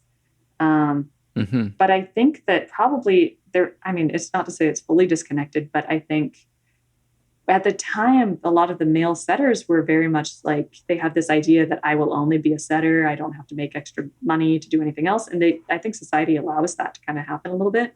So potentially there's still like your female setters will end up being more connected because they're not given the permission to not be connected. But I think, yeah, the value of setters, I think, really has to be with all those external factors. It's just easier to zero in on kind of like, what is your gender? What is your race? What is your climbing ability? But yeah, I appreciate that Tonde was like able to really talk, and we talked about it, and he was like, yeah, you were here all the time. You watch people all the time, and that is good. And that was mostly what he focused on with me, is that I never felt like he was really saying, you're female, therefore this is what's going to happen. It was like, you know the climbers, therefore I'm going to listen to you. So I don't know, but yeah, it's my little soapbox of like, don't use female setters for that, but pay attention to who is talking into their climbers. And if you have your male setters that are not talking to all your climbers, I think that is on them, and they need to start talking to them. And that makes them a less valuable setter, even if they climb more and they climb harder. I think they're less valuable than the setter that is much more involved in the community. Mm-hmm. Yeah, that was excellent. Thank you. And you really touched on a lot of points that he continued to write about in his email. He did have one follow-up question later that I want to jump to. Given that the responsibility to, I guess, have more athletic empathy, maybe as Tonde would say it, or to have more empathy towards different body types and different people that come into the gym, given that responsibility is on every setter, what value do female setters bring to a team, and why bother with diversity? That's something else that he was curious about.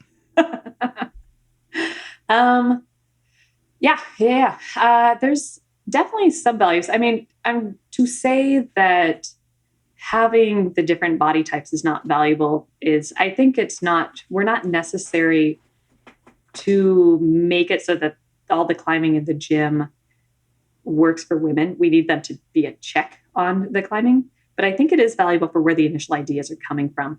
I worked with one female setter up at Seattle, or I very, very briefly have gotten to work with her at events because she got hired after I had left SPP and moved down to Austin. And she was one of the most flexible climbers I've ever run into. And I remember like climbing on her things, and her boulders always started lower. And one of the things that we talk about in like diversity of a circuit is in many ways just even start height and starting position. And like boulders don't all start comfortably. Like you'll have cis starts, you'll have really high starts, you'll have ones that, and if you would like assume everything starts at like 5'7", like, 6 feet off the ground or whatever, then like we have really short climbers that are like, I'm tired of reaching to the tops all the time. I want to start at chest height one day. And I think that we fall into patterns of what we are just most used to kind of feeling and experiencing. And that's where like diversity of body type, size, et cetera, comes in, is that the shorter climbers, which just by basic averages in the population, like women are going to generally be shorter than the men. And I think climbing tends to reward taller men more a little bit. So I think a lot of setters tend to be really tall, not massively tall, but like it's pretty rare to run into like 5'5" guys. There's plenty in the population, but I don't see them in setting world so much. But you do run into like 5'2", 5'3" women in setting world a lot. So I think just having that shorter body type setting what feels natural for it is helpful for the diversity of the setting and climbing in the gym. It's not that is the only thing they can do, but the thought processes behind it, just, I think it's easier to not fall into holes of everyone is the same size and climbs the same way. So we end up setting kind of similar to each other. And when you have those different diverse body types, it never occurred to me that you wouldn't be able to reach this. Oh, it never occurred to me that you can't high step that. It like feels fine for me. Like those conversations, I think, are what allow us to kind of question what should exist in the climbing in the gym. And like, wow, this is the high step too high, or are we just all really inflexible? And if you have somebody on the team that's like super flexy and you watch them do it easily, you're like, well, I know what the answer is. Like, we're all just really inflexible. And is not that as valuable as like strength? So yeah, I think diversity of body types diversity of past experiences where women might have learned, since they might not have been as strong and they might have learned different skill sets. I definitely know I fall into the stereotypical female setting in many ways. I know a lot of ladies that don't, but I do. I'm not physically strong. Like my biceps are the same size as my forearms. And so I've figured out a lot of other trickery for climbing, and you want those people on your setting team. You want the people that are going to like approach a boulder problem with more movement-based solutions rather than strength-based solutions. So it's an easy way is to try to hire diversity there. And then also, honestly, it's good for a team to have diverse viewpoints of just life in general. The culture on a team changes when you have diverse people on it. I think it allows for kind of deeper conversations. And I think those conversations lead to better psychological safety, which is only good in a creative environment. So even if you throw out all of the climbing diversity and all of the strength diversity, I think that just it's good for people to be exposed to viewpoints outside of themselves and to have to deal with that discomfort and to find common ground with people that they don't have the same backstory as, and to still have to find value in those other perspectives and to have to practice doing this again and again. That's what setting has to do all the time because we are throwing ideas against each other constantly. So to practice that just by like not even setting ideas, but like, this is who this person is. They have a different experience than me. If I can get over that, then I'm going to get over their opinion of my boulder. Like, So I think that is a big value of setting teams is just we should, and world in general, is that people need to be better at dealing with viewpoints that are not our own and being able to kind of hold both to be of equal value. I'm going to open up a whole can of worms here. This is from the end of Tonde's email. And he just asked a series of questions, and I think they're all really good, and they could all easily be a podcast conversation on their own. So I'm just going to ask or just read his final paragraph here. And then I'd love to just kind of expand on anything that you want to touch on from that. You know, if any of these questions really stand out, and if you have anything that comes to mind, we can just go with that. So He writes, Christine is a great setter and teacher. I would ask her the same questions you would any influential setter. Where is setting going? How do we improve it? Is setting art? Pay and compensation for setting in the gym industry? And what would she like to see in setting comps? ... So a lot of different questions there. Do any topics feel compelling or? Wow, those are some big ones. The deep questions. The very, very deep questions. I mean, the last two are, like, for me, in some ways, some of the more compelling ones. Even the idea of where setting is going, man, it all kind of ties into this. Those really are like such big ones. I'll very quickly tackle the setting art. I'm going to go with no.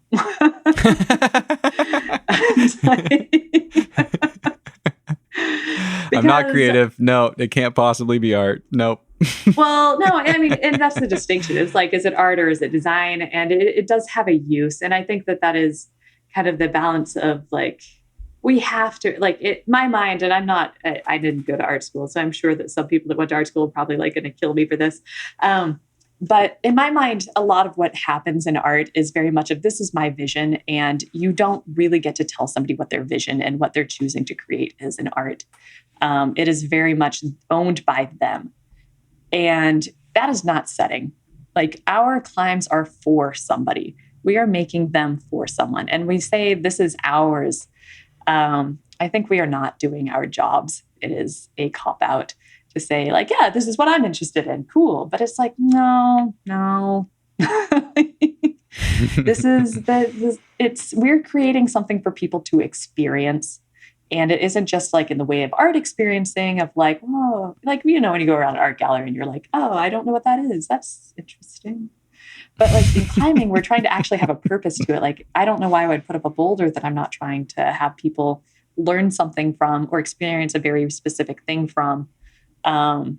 And it has to take them into account. They are the focus when I'm making that boulder, not me. So I think that is where I'm going to draw a very strong distinction. Yeah, that's a compelling argument. So you'd call it follows design. that a little bit more. Yeah. So, but for the other ones, I mean, I'm happy to talk. I feel very passionate both about like kind of where the direction of the setting industry is going. But I also feel we've had some very interesting conversations around where competitions are going. The BP setters, head setters, back in 2019, every head setter was expected to set at the other two competitions. This Bouldering Projects each of the gyms has like a large comp every fall. And we had a bit of a series in like the fall of 2019 after Minneapolis had opened up, and we were beginning to and we're seeing each other a couple weeks apart, and we're having these continued conversations about what competition climbing and setting is. And there were some super interesting ideas that got thrown out some of these conversations that I found absolutely fascinating, but I don't think are discussed enough in the climbing world. So I'm not sure which one you think people would be more interested in. I'm happy to talk industry, but I would also be very happy to talk about at least a proposed idea of what is something different that climbing competitions could be doing. Let's dig into that, because now I'm curious. Okay. And I sold that one really well. You did, yeah. And I'm sure if I'm curious, other people are too. So yeah, let's go with it. Yeah. So we were talking about Janja Gombrich and why she's winning everything. And it kind of, you have these instances of these kind of historically really good comp climbers. In the US, you had that era where Daniel Woods and Alex Puccio were winning all of the nationals. And then you have, in Japan, you have Akio Noguchi winning all of the nationals. And you have some other climbers around that have a pretty good streak of doing really well in comps.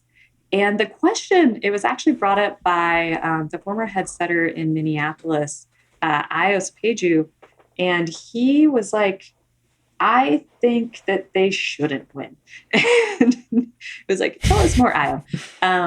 And he was like, well, are the setters picking it? It's like, we have these conversations when you're setting, when you're kind of building finals rounds. One of the very common things to do is discuss the boulders of who's going to top this, who isn't going to top this. And we're building into the rounds when we're setting, we're kind of deciding who we think is going to win. In many ways, we've decided before the competition even begins who the winner is. Wow. And that is such an unfair playing field. Yeah, that's like, fascinating. do we have that power? And it's like, I've always compared like competition setters a bit to like the Hunger Games. Like the game makers. Okay, I'm fascinated now. Where, like we are building a playing realm, like this playscape that people will be competing on. And we are building, often we know that we have the ability to create, ideally we're creating one that is totally fair. But we can also very easily create something that is skewed, that is going to reward one climber over another. And the question is, should we? There's a lot of discussion of, I've heard some experienced setters, and I can't remember who it was. I think it was somebody that I worked with at one of the Boulder Fests that wasn't one of our setters. It was a guest setter. And they were like, you let the winner win. And it was like, interesting. So if this person is really strong, we let them win.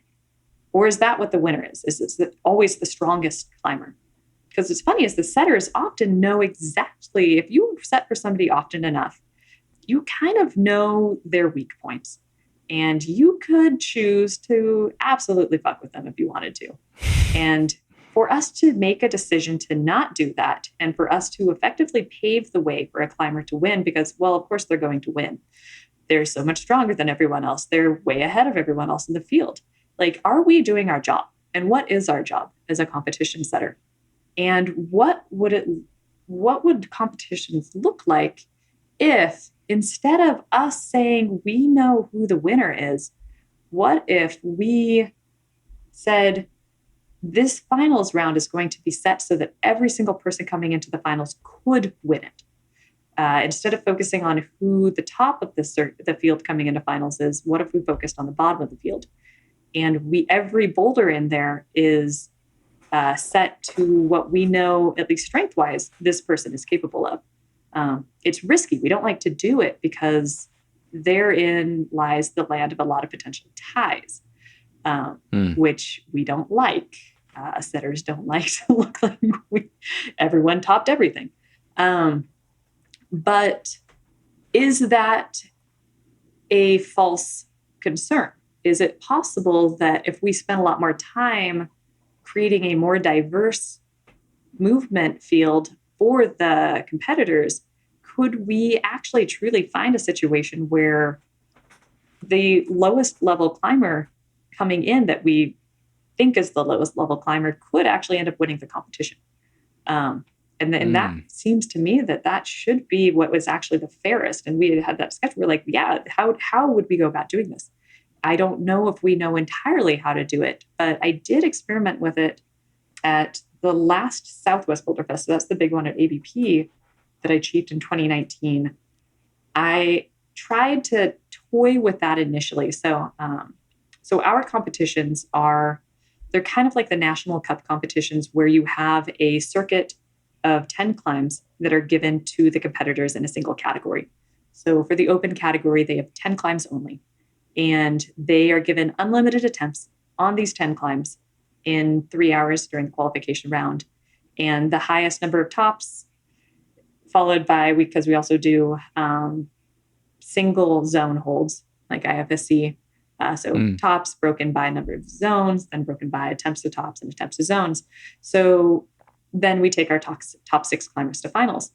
And we have to believe that we're probably, so it used to be that I would show the setters during the whole week leading up to the competitions. I would provide them the athlete list, and we would look at that and we'd be like, okay, well, we know what the top of the circuit has to be. We know these athletes are coming in. Okay, well, we don't want anyone to have a bad experience. So if they sign up for open, we have to have a couple ones that'll be easy for them. And then you're like, okay, then we know what the qualification round looks like. When we're setting finals, we've seen who the athletes are, and we've kind of already decided. Used to be we'd go through the list and be like, these 6 are probably going to be in finals.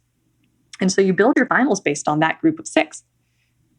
And it means that they're very tailored to that group. But again, that question of fairness, like, is that fair? What about the other athletes? And so this last year, what I did is I didn't give them the athlete list. I was like, nope, I'm not giving you the list. I'll tell you the tallest, and I'll tell you the shortest so that we make sure that the reaches are all there. But beyond that, I don't want you to know who is coming. I don't want you to throw that into the list. I'm going to give you grades, and we have styles that need to be set. And we're going to build the best round we can based off of that. And then once you see the athletes and you see who makes it into finals, then we'll use that time period before finals to like make the tweaks that are necessary if the difficulties are wildly off. But we're not going to build this to humans that we know. And that seemed like at least a good step forward in trying to create a more even playing field. I don't know if that's something that could be done in international competitions, because I think everyone knows who's going. You know who is on the national team for that country, and you know who's probably going to make it into finals. You don't know for sure the entire way, but you have to start questioning when you watch somebody like Yanya and how many pumps in a row she has won. You have to question, because she has things that she is not good at. She totally does. She's not perfect. She's really strong. She's really ballsy. Like, she moves really well, but she is human. And if we are setting to what we know she's just going to win and things that she knows she's good at, is it not then the responsibility of the setters to start exploring what she might not be good at, that potentially some unknown climber out of a country that we didn't even think was ever going to make finals suddenly turned out to be really fucking good at? And you have a different finals crew. And are we okay with that? And I don't know. I don't know if the setters are okay with that. Like, there's definitely seems to be a narrowing of styles in last, like for a while there was like a couple years where every bouldering World Cup finals seems similar. And that seemed like we kind of narrowed the field down a bit to like, well, these are the people that are getting the competition in finals. These are the people that are going to be kind of funneled into the future finals because they believe they can get there, and they have gotten experience with like the comp jitters and all of that. And they're better prepared for World Cup finals. And they just happen to be really good at this one style that we were producing. Are we self-limiting in who's going to get there? Yeah. And I think that that's something that we as setters and comps have to ask.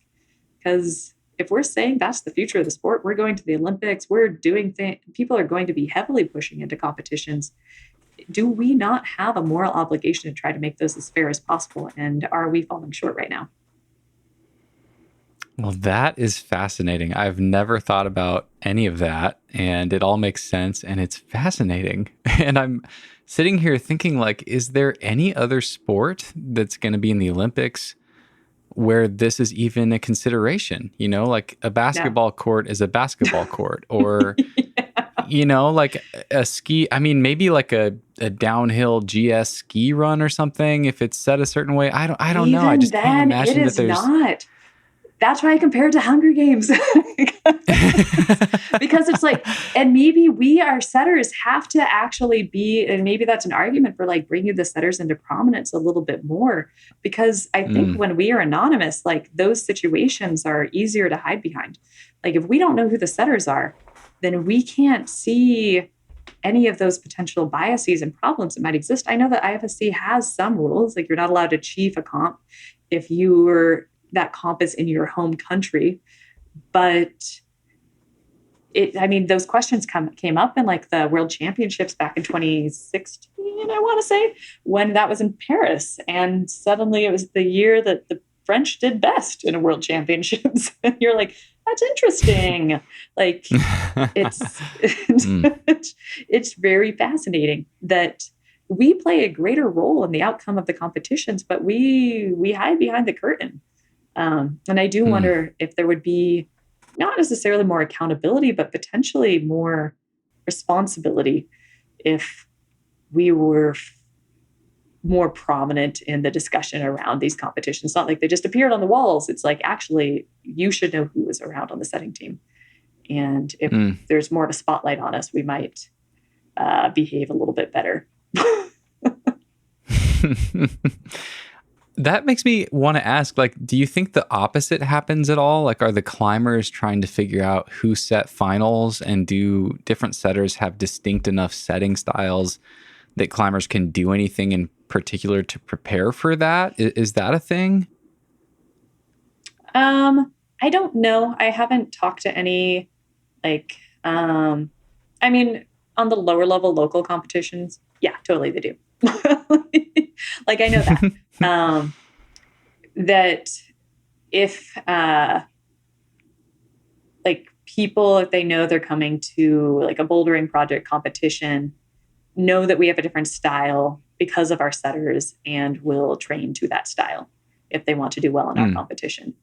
But I don't know for the World Cup athletes. That's a great question. You should ask that. If you get somebody on the podcast at some point, you should totally ask them that. Yeah. Because I know that they have access to that information. I don't know how far in advance that is published and whether that feels useful or whether they're so far into their training cycle already that it's not so useful for them. And I also wonder, because there is such a small group of people that are certified, if that even matters now. Like, you see the same person chiefing like 2 to 3 of the competitions. Like our new director of route setting, Garrett Greger, is like, he's been involved in 2 of the World Cups so far this year and is going to be at the Olympics. And it's like, it's not that diverse of a crew. So it could be that if you just kind of, and he was involved in a bunch of the previous years. And it's like, so if you kind of adapt to what you ran into in the World Cups last year, you probably have a pretty good odds of running into almost exactly that same style this year. Yeah. Okay. Probably just because it's so small a group of humans. But then is that potentially an argument for IFSC to open up to a wider variety of people so that the climbers can train less to that style? And does that, again, make a more fair playing field? Especially for like new countries coming in that don't have as much access to like historical World Cups. It seems like not having like the ability to train to that style because they haven't been exposed to that style. Is it not fairer to some of these newer federations if there was a greater variety year to year across the World Cups? Yeah, that makes sense.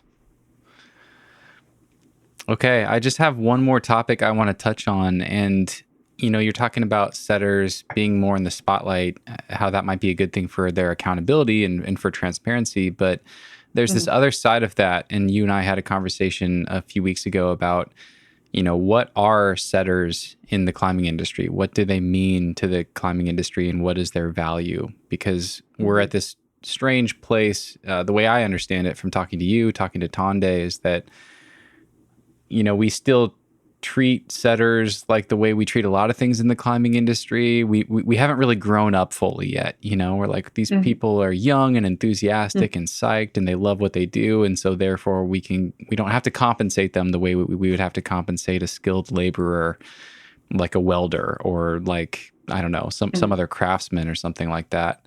I would just love to get your thoughts on that. Where are we at now as far as that side of the industry goes? And do you have a vision for the future or anything, any soapbox? Feel free to jump up on a soapbox and share what you've been thinking about, or take this however you want, but I would just love to get your perspective on it. Yeah. That is the question. And it's been something that I think every setter that I've run into, particularly in America, but it's greater than America. Like I have had this conversation with Florian. I had this conversation with one of the Japanese setters that I was working with, this guy Jin. It is, I think, industry-wide, not necessarily even within like single countries, that is the question. We all, I think almost every setter out there feels that the climbing industry has been built on our backs, and we do not feel that it has fully acknowledged this. And that there is a lot of frustration, I think, across almost all the setters I've met, that they want a greater recognition for what we bring to the industry. Because without us, what is the industry? It's not too much different than Chuck E. Cheese at that point. You have random structures that don't have a lot to them for people to climb on. And even then there is skill to be had in the route setting. And the knowledge of how to attach a hold to the wall is not as simple as people think it is.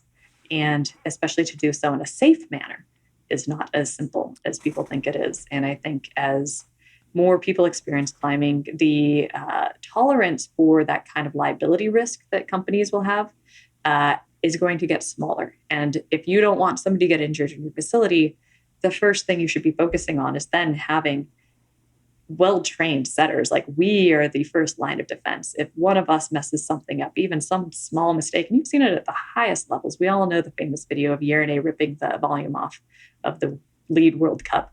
And that's like, those setters should know. I doubt everybody does. I don't think I had seen that until I talked with you and you were telling me about, because I was like, the safety, yeah, I guess I get it, but like, how hard is it to bolt a hold to the wall? And then when you're talking about screwing on volumes and then attaching holds to volumes and you seeing entire chunks of plywood rip out of the wall, that was really eye-opening for me to hear about. So I'll be sure to find that video and put it in the show notes for people. Yeah, because that video is crazy. It's like, this is somebody who it's like, it's super early on. It's like second bolt or something. And yeah, it's like, it misses his head. He rips this volume off of a stack of volumes. And it apparently only had like one, maybe two screws in it. Like, definitely had one side where he was pulling on that didn't have a screw. And he rips the volume off and it misses his head by like a couple inches. And It's like, whoa. There you are.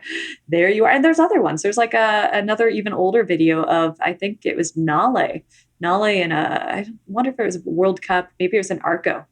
It actually might have been an Arco. But he's on a volume at the top of the wall and he just rides it down.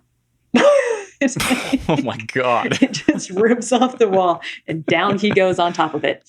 And you're like, oh, wow, okay. And that's a thing. And just rides it down. Yeah, that one's like an older video. If you can like find a that cartoon. one, it's like crazy. like Roadrunner or something.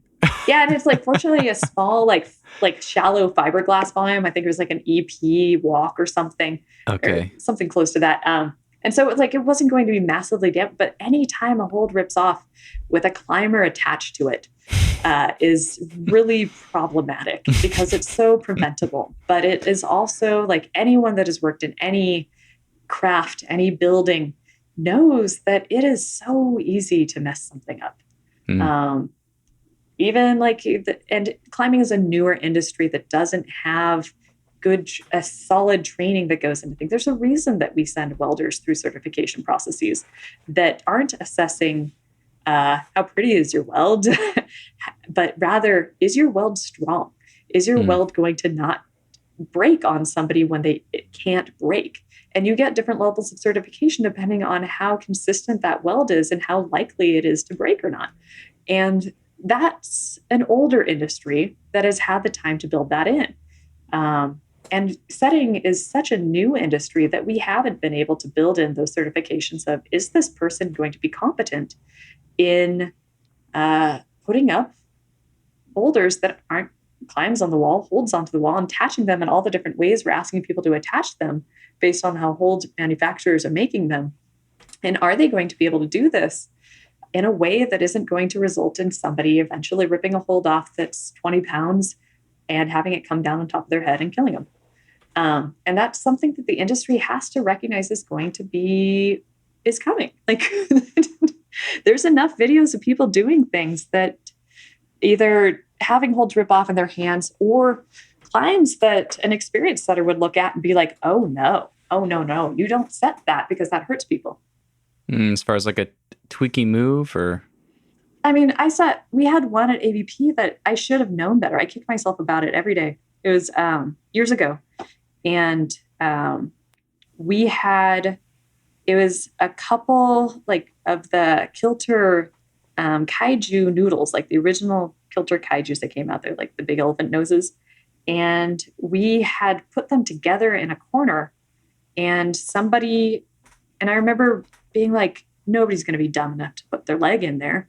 Somebody put their leg in there and fell and broke it. And that is something that newer setters, because the person that put it up was newer to the setting than I was. But even then I was an experienced setter and I made the call that it was okay. And I now know that it was not okay. I had been setting at that point for, I think, 6 years. And it was like, well, even at the 6-year mark, apparently I didn't know. Now I know. I'm at the 10-year mark and I'm like, yeah, we don't do that because people will do that. They'll put their foot in something that they're not supposed to, or they'll put their hand where they're not supposed to. As much as you would hope that they would be smart enough to figure that out, they are not. And are we okay with that? And that's something that I talk to some setters that are like, yeah, I'm a head setter at my gym. I've been setting for 1.5 years. And you're like, you're the head setter at this gym and you don't know anything. Who then makes the call about safety? And that is what our industry is built on. When you are building an industry that is reliant upon, it's kind of a heavy, fast turnover of setters. Most people will leave because most setting jobs are incredibly rough on your body. You cannot do them. If you're setting 4 or 5 days a week, you can't do that for more than 10 years. Your setters will leave in their 30s. Most setting teams are much younger than that because we've built, it pays very little. If you want to start a family, if you want to start thinking about, if you get old enough, you start thinking about retirement. If you start thinking about like, I'm getting injured now, I need health insurance. All of these are things that are not standard in the climbing industry. Most setters don't have access to health insurance. Or if they do, they have access to it, but only if you're willing to work 4 to 5 days a week. That's Which crazy. like then you're breaking yourself to have health insurance. And then you're still talking to people that are paid often the standard rates. I think there was a Climbing Salaries Instagram that had like asked people to anonymously submit your salaries, what gyms you work for, and like what location, maybe not the gym, but like the location that you're in. And what do you do? And then what is your salary or how much are you making? And the average answer for setting is like 14 to 16. And this was last summer. And Dollars per hour? Starting at $14 to $16 an hour. Okay. And you're not making that much you're not saving for retirement. You're not starting a family that amount. Like I'm looking around now and it's like Dairy Queen at a small town in Texas I just drove through recently was hiring their people for $15 starting wage. And you're like, wow, there's a lot of setters out there making less than the Dairy Queen workers are. And the industry seems to be okay with this a little bit. It doesn't seem to be making massive changes to move away from this. So I have to assume that they are somewhat okay with it. And the model works if you have a existing supply of just new setters constantly coming through. As people get older, they're broken, they stop being as excited about something, and they start thinking about how this actually works long-term in their lives, and they realize this is not a sustainable career, they leave it. We are lucky that we can fill in with new setters constantly because everyone's like, it's fun. It's a fun job. And people in the climbing world want to be involved in it. It's really rewarding in many ways. I do not regret my time setting in any way, shape, or form. But it relies on fresh blood. We rely on these 20-year-olds to come in constantly, but therein lies the risk. If you have a gym that has so much setter turnover that you lose setters after a couple of years, then who is going to gain enough knowledge to know that this is going to hurt people, or who's going to hold the enough knowledge to be able to like set standards that the gym should be following? And that's something the industry has to wonder about, I think. Yeah. Do you have a vision for how that could be better? Does it come down to developing training and certifications for people? You know, if we raise the level of training and then we raise the requirements to become a setter, then we can raise the wages. Is it something like that, or is it not need to come from the culture? How do you think about that? That is a great question. I think it has to come from a couple different things. Like we recognize, Tonde and I had talked about this a bunch. We talked about how do we professionalize setting in a way that we can go to the gym owners and say, hey, we're professionals, like pay us as professionals. Nobody's going to want to pay you $25, $30 an hour if you have people rolling in their flip-flops, forerunning in their flip-flops, not paying attention to any of the customers, goofing off during what they're doing, standing on top of ladders, doing like backflips off, or like hopping ladders around, moving them with their feet. Like we've seen all of this, like, wrestling in the setting area. Like if we want to be taken as professionals, we have to change our behavior to act like professionals. And that is sadly, while we are moving in that direction, and that is really heartening. And that's one thing I do have to give a lot of credit to USAC for, is that I think they're setting clinics and they're wanting to professionalize the competitions has spread out culturally to professionalize the idea of like, people are like, I am a route setter, and it's no longer okay to roll in just like, I don't have a drill, I don't have any of my own tools, I don't wear closed-toed shoes, and I don't know what safety is. And it's like, USAC actually has done a good job to make that, at least, if the only certifications we have that are that, at least they're pushing the safety and professionalism. So that's useful, but there's only so far that'll go, because we're trying that and we're not seeing like a massive budge of pay rates. I think it comes down to the basic economics of it. In any industry, pay rates will rise when companies cannot find employees to fill the positions. And the sad state of it right now is I think that it's still a fun enough situation for people that companies are always going to find another person that's excited to take that position for 14 an hour. And I don't know. Right. It doesn't give me massive amounts of hope for the direction of where the industry is going as long as that exists. And that's why I'm hoping, well, I'm not hoping for it, but I fear that the change will probably come from some safety accident that occurs that shines a spotlight on the liability that gyms will be assuming by having inexperienced setters. And then they will have to start looking for experienced setters. And then there might be demand for certification processes, et cetera. And setters that can demonstrate that they've been working for a certain period of time or been through this training or that training will then be able to command a bit more of a premium price. And gyms are at risk if they don't have those people and will potentially pay higher insurance premiums or something, because I'm sure insurers, if they catch on to, oh, there's more risk if you don't have this quality of worker here, you should do that. Or if we find out that you're doing something different, we're not going to give you as good a rate. Like potentially that will come in the future. And it'd be really sad if that's the direction it has to go. Because I don't want that to be what makes the climbing industry sit up and change. But I'm a little pessimistic of how gym owners are viewing it right now. I think that there's kind of an assumption that things are getting better and we're paying people well, but it's not every gym's doing that. Some gyms are, like some gyms have been increasing their pay rates, like the BPs pay fairly well. I have to give them kudos for like their pay rates are significantly higher than a lot of other gyms. But if the industry doesn't change as a whole, then there's no reason for the climbing gym that wants to pay their setters $12 an hour to pay anything higher if there's a bunch of other setters are like, yeah, 12 an hour seems normal. Mm-hmm. People will take the job.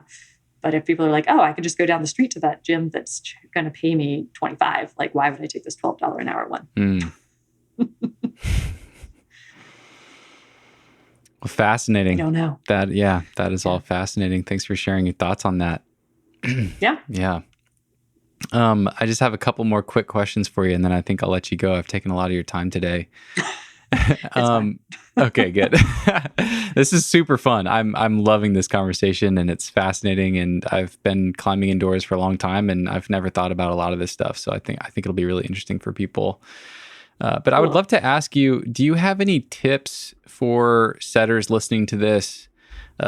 People managing gyms that have a setting crew, whatever. But anything that you found that helps you just take better care of your body when you're route setting? You know, I've had a couple of friends that have had to leave careers as setters or jobs as setters simply because it was just wearing them down and they wanted to climb and they were psyched and they were just tired of being tweaked all the time. So any thoughts on that?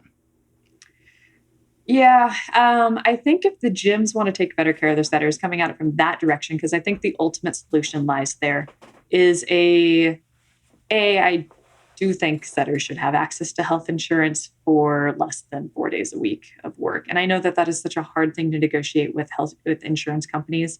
And maybe it's as simple as the gyms providing vouchers for their setters to go out and purchase insurance on the marketplace, so that it's outside of like the gym's negotiated insurance with their companies that they're working with. I don't know entirely there, or if there's like kind of an understanding that the setters will have an additional other work that is just a natural part of the job that isn't physically like doing the same level of work every day, but maybe you limit it to like 2 to 3 days, because I think long-term you have to build the rest days in for the setters. People cannot set 4 days in a row, 5 days in a row, week after week after week, that you will just get the overuse injury. Some people can, very few of them. And I think at that point, it's just a gamble on the genetics of the person. So, you know, some climbers can never take a rest day. And it's like, cool, good on you. I got to take rest days. And I don't think that'll ever change. I do think the other aspect gyms can do is, even if we can't get people health insurance, having the setters have a high enough rate they're not forced into a rough position where it's like, well, if I want to eat, I have to work 5 days a week. If I don't care about food and housing, then I can work less, and to actually pay a higher rate.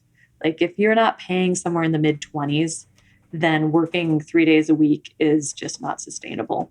So I think that is another thing, that if gyms are super serious about supporting their setters and giving them space and time to be able to recover, they have to pay a higher rate to them.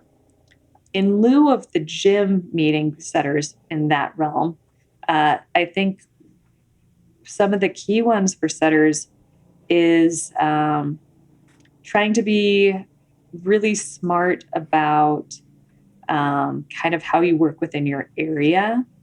I think that there's a lot of like, oh, I'll just move. Like some volumes are huge these days. Like, for example, getting rid of, like, we don't have T-nuts in our volumes, and we did it initially as a like, oh, it's just easier to screw holds on. But whenever I like have to carry a volume that is fully T-nutted, it's like, holy fuck, this is so heavy. And that's going to continue to wear on your body.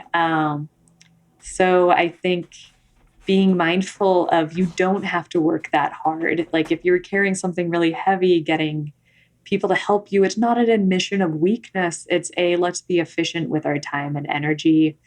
I think another big thing that head setters should be pushing is making sure that their setting teams are following all safety protocols. It's really dumb if a setter gets injured on the job in a preventable way.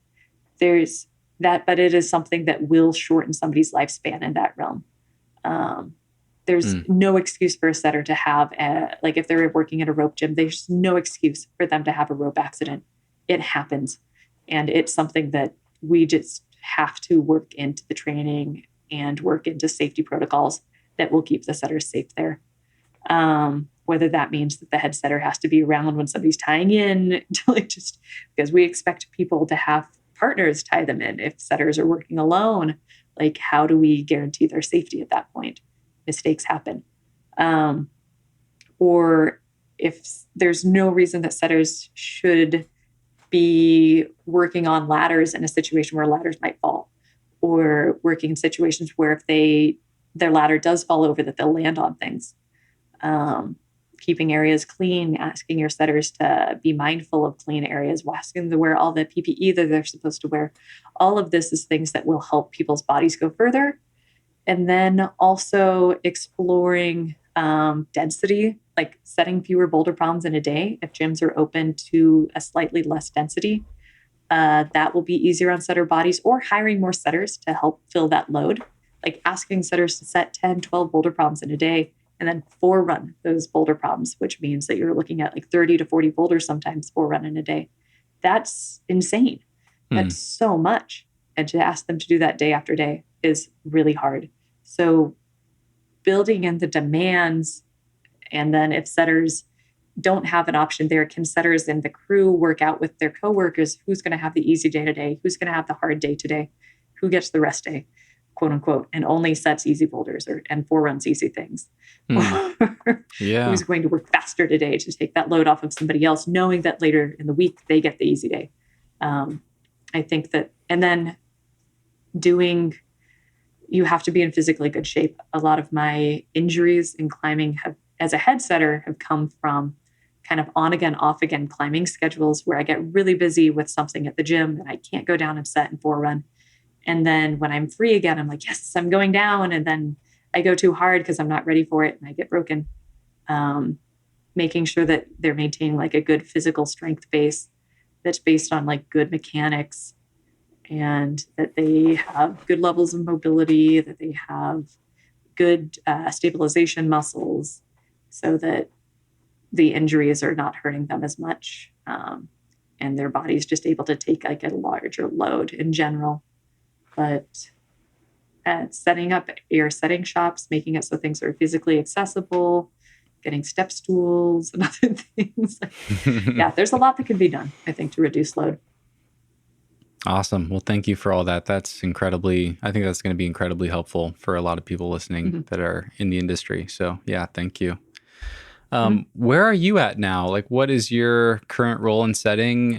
Where are you at in your career, and what's next for you? Yeah, so I actually just stepped down from being head setter at ABP.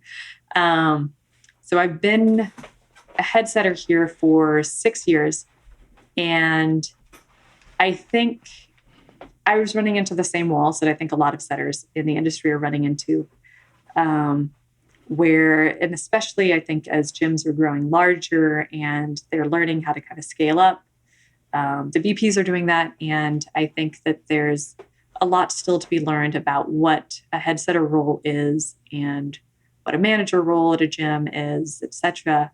But I was finding that I was suffering a lot. My mental health was not doing the greatest. I was feeling a lot of stress and pressure. I was moving further away from setting and more into just almost an admin supportive role. And then obviously I kept injuring myself when I tried to come in and set and climb. And I think this was something that was a long time coming. I like being in positions where I can learn. And I feel like one of the other things that being kind of, I don't want to say trapped in the middle of Central Texas, but I had originally come down thinking I was going to be here for 2 years and that I was going to move away, go somewhere else because there's not a lot of outdoor climbing around here. And it's like, I like climbing outside, and being limited to only being able to do this on like longer trips, which means I can only do it a couple times a year, is harder than I had anticipated for, I think, both my coping with stress and my development as a climber, or what I wanted my development as a climber to be. And I think I learned a lot of valuable things, but at some point I was like, who's going to teach me? So like I could go set on these trips to France, Japan, and like learn some stuff there and then come back. But then I was expected to be the teacher. And I think I'm ready for a chapter where I can start learning again. So I'm really excited about actually being able to step back away from like management role and step into just being a setter again and kind of play with a lot of the ideas that I've been wanting to play with and get to experiment and kind of see how I can continue to improve myself as a setter, and then have more time to improve myself as a climber, which is really exciting. And then that also provides me some freedom. I feel one of the things that's kind of trapped me here in Austin is like saying, well, what happens to the gym if I leave? And I think this is also a good first step towards feeling a little bit more free to leave ABP. It's if I'm not in charge of it anymore and somebody else has taken on the responsibilities for the program. I don't feel guilty if I'm like straight up, all right, cool, I'm going to go this other place. No, peace, because that transition's already been made. And so it's like, cool, the program's going to be fine. The setters are going to be fine. The gym's going to be fine. I can leave and it won't be problematic. So I think that I'm very excited for the next step forward. I don't know what it is though. I think it was hard as a head setter to really have time and space. Like I'd come home from a day of like, I wouldn't even be setting. I'd come home from a day of just being a head setter, which, you're running your setting crew, you're running a bunch of, we have greater requirements of what our managers are trying to create as we become a more official company. And then I'm running the wall maintenance program. I'm running the adult instruction program. And you just have paperwork and meetings, reviews, and you come home and it like takes like 3-4 hours to like be able to relax enough to go to sleep. And you're like, that's not a happy life. And I don't want to climb because I don't want to be at the gym any longer than I have to be, but I feel guilty if I'm climbing at the gym because I'm supposed to be doing, there's all this work I have to do. So I think this is going to be so much time to actually think about what the next step is. Because before it's like, you can't think. You're just like stuck in place vibrating stress. It's like, cool, I'm gonna less stress. That's key. And then I can start thinking, do I want to go back into biochem? Do I want to go explore an entirely different industry? I would feel sad, but I mean, as we've already discussed, like the reality of setting is it doesn't pay massively well. So if I'm looking to my future, is there a future in setting for me still? Or is this something that can be a fun side project for a while and pay some bills while I'm trying to find something that will pay for my retirement? I don't know. But it's a real question. And I think every setter has to ask themselves that. Well, that's awesome. I'm excited for you. It sounds like this is the start of a pretty cool new chapter. So I'm excited to hear where it ends up going. You've talked about learning a couple times and how much you love to learn, and now you've created space for yourself to be able to do that. What is something that you are excited to learn more about right now? Whether it be a specific component of your own climbing or of your setting or other. Does anything come to mind that you're excited about? Yes. And my setters, if they ever listen to this podcast, you're going to laugh really hard about this one. I'm actually absolutely horrible at dynamic movement. I'm absolutely horrible. And I was telling you, like, running the circus has actually in the last couple months been really useful on this. And I'm like, wow, I feel like I'm becoming better at this. I just set up 2 years ago, I think it was 2019. The summer of 2019, I had the really cool opportunity. Premium Holds up in Dallas had hosted a clinic with Laurent Lepore, who's one of the most epic setters ever. He's amazing. He's like the godfather of setting in the World Cup era. So he's French. He runs Cheetah climbing holds. He was also a major shaper for a lot of the EP holds, entreprise holds, and including some of the iconic shapes like the Taijutsu, which is that urinal shaped one that everyone knew about in the World Cups back in the early 2010s. That a lot of the flat hold stuff is based off of. And so his main goal now is shaping, and he shapes from his experience as a World Cup setter. But he was one of the big people that drove a lot of the kind of integrating more of the dynamic movement into the World Cups. And we did a 2-3 day clinic with him, and it was so cool. And I learned so much about how to set dynamic movement. And I learned it's really cool process to work through, because it depends so much on the wall angles and the hold angles. And there's so many subtleties to play with.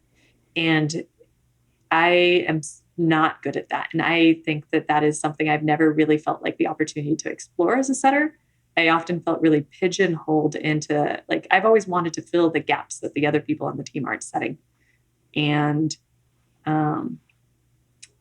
there's often one of the most common patterns of a lot of new setters is that, particularly the guys, but not always, is that they get really excited on setting dynos. And so you always will have somebody on the team that's just setting all these dynos. And you're like, well, we have one already. We don't need a second one. And I think as a shorter climber and somebody who's not necessarily very good at jumping, that it always was I might set something that I understand as a dyno, but then other people are like, this isn't a jump, because that's always the question. Who is this jump for? Well, I'm taller. I'm 6'2". It's not a jump for me. And it's so I can't set it if it's not a jump for you. And oftentimes the dynos in the gyms, I think, are set that way. But I'm interested in exploring things that feel like dynamic movement for me and my size and people that are a little bit shorter, and also exploring, can we take it to lower levels? And can we start introducing these skills into people at very early on in their climbing? And just, I'm bad at it. So I'm psyched to learn, because I like working on things that I'm bad at, whether it be setting, whether it be climbing, other things in life. Not always. Sometimes it's harder to convince yourself to work on bad things, but I think that is the first gap that I'm kind of excited about. Is I want to be that setter that everyone on the team kind of hates, because they won't stop setting dynos right now. Yes, you're just going to bro out on all of them. More dynos. Totally bro out on all of them. Dynos only. Amazing. And I'm going to get told to stop. Yeah, I just set this purple dyno so our purple circuits are V2 to V4.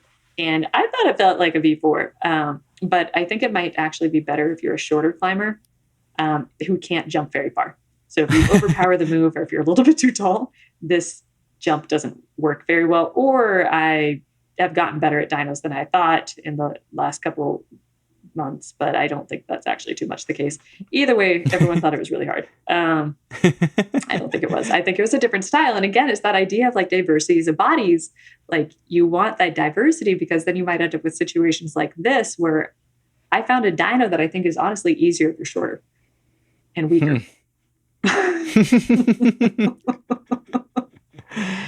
But yeah, that's fascinating. I'm probably going to be hearing about this dyno for like months from now. So I'm very excited. The purple one. Yeah.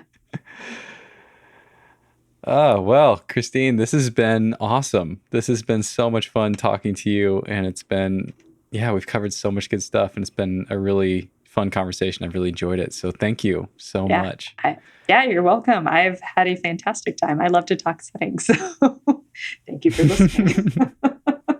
You make a good podcast guest. That's a great quality in podcast guest. I just have one more question. I always leave with this one. What is something that you have been feeling especially grateful for lately? Oh man, there's so many things. I've been trying to practice for like mental health, practice gratitude.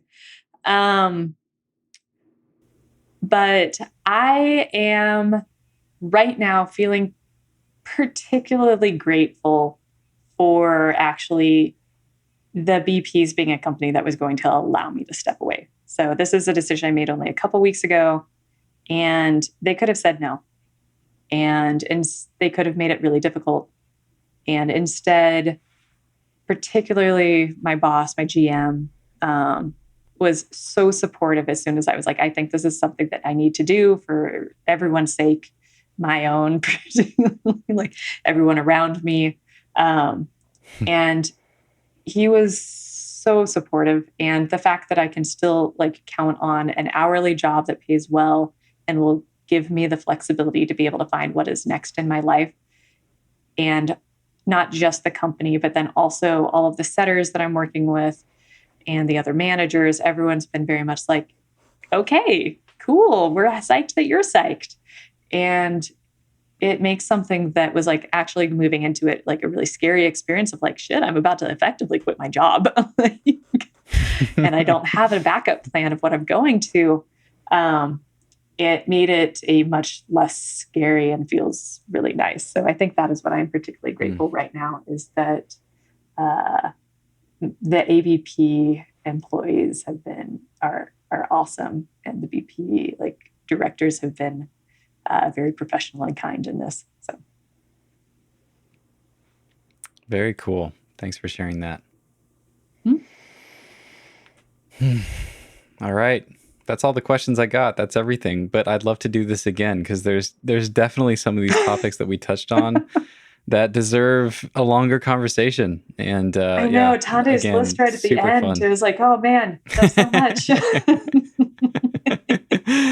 think he was just giving me ideas. Whenever. I don't think he didn't intend for me to read them all off necessarily, but they're all good. So yeah, I'll hold on to his email, and you and I can do a round 2 sometime. How about that? Cool. Sounds good. Sounds great. I would love to. Awesome. Well, Christine, thank you again. Really appreciate your time. And I look forward to round 2 sometime in the future. Cool. Awesome. Yeah. And let me know if there's anything else you need from me. Okay. I'll be in touch. Yeah, I'll shoot you an email. Cool. Okay. Thanks so much. Enjoy the rest of your day. I'll talk to you soon. All right. Bye. Okay. Bye.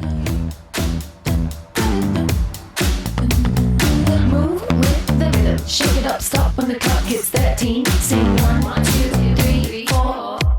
Cause no one can do it like we do it, like we do it, like we do it. Cause no one can do it like we do it, like we do it, like we do it. Cause no one can do it like we do it, like we do it, like we do it. Cause no one can do it like we do it, like we do it, like we do it.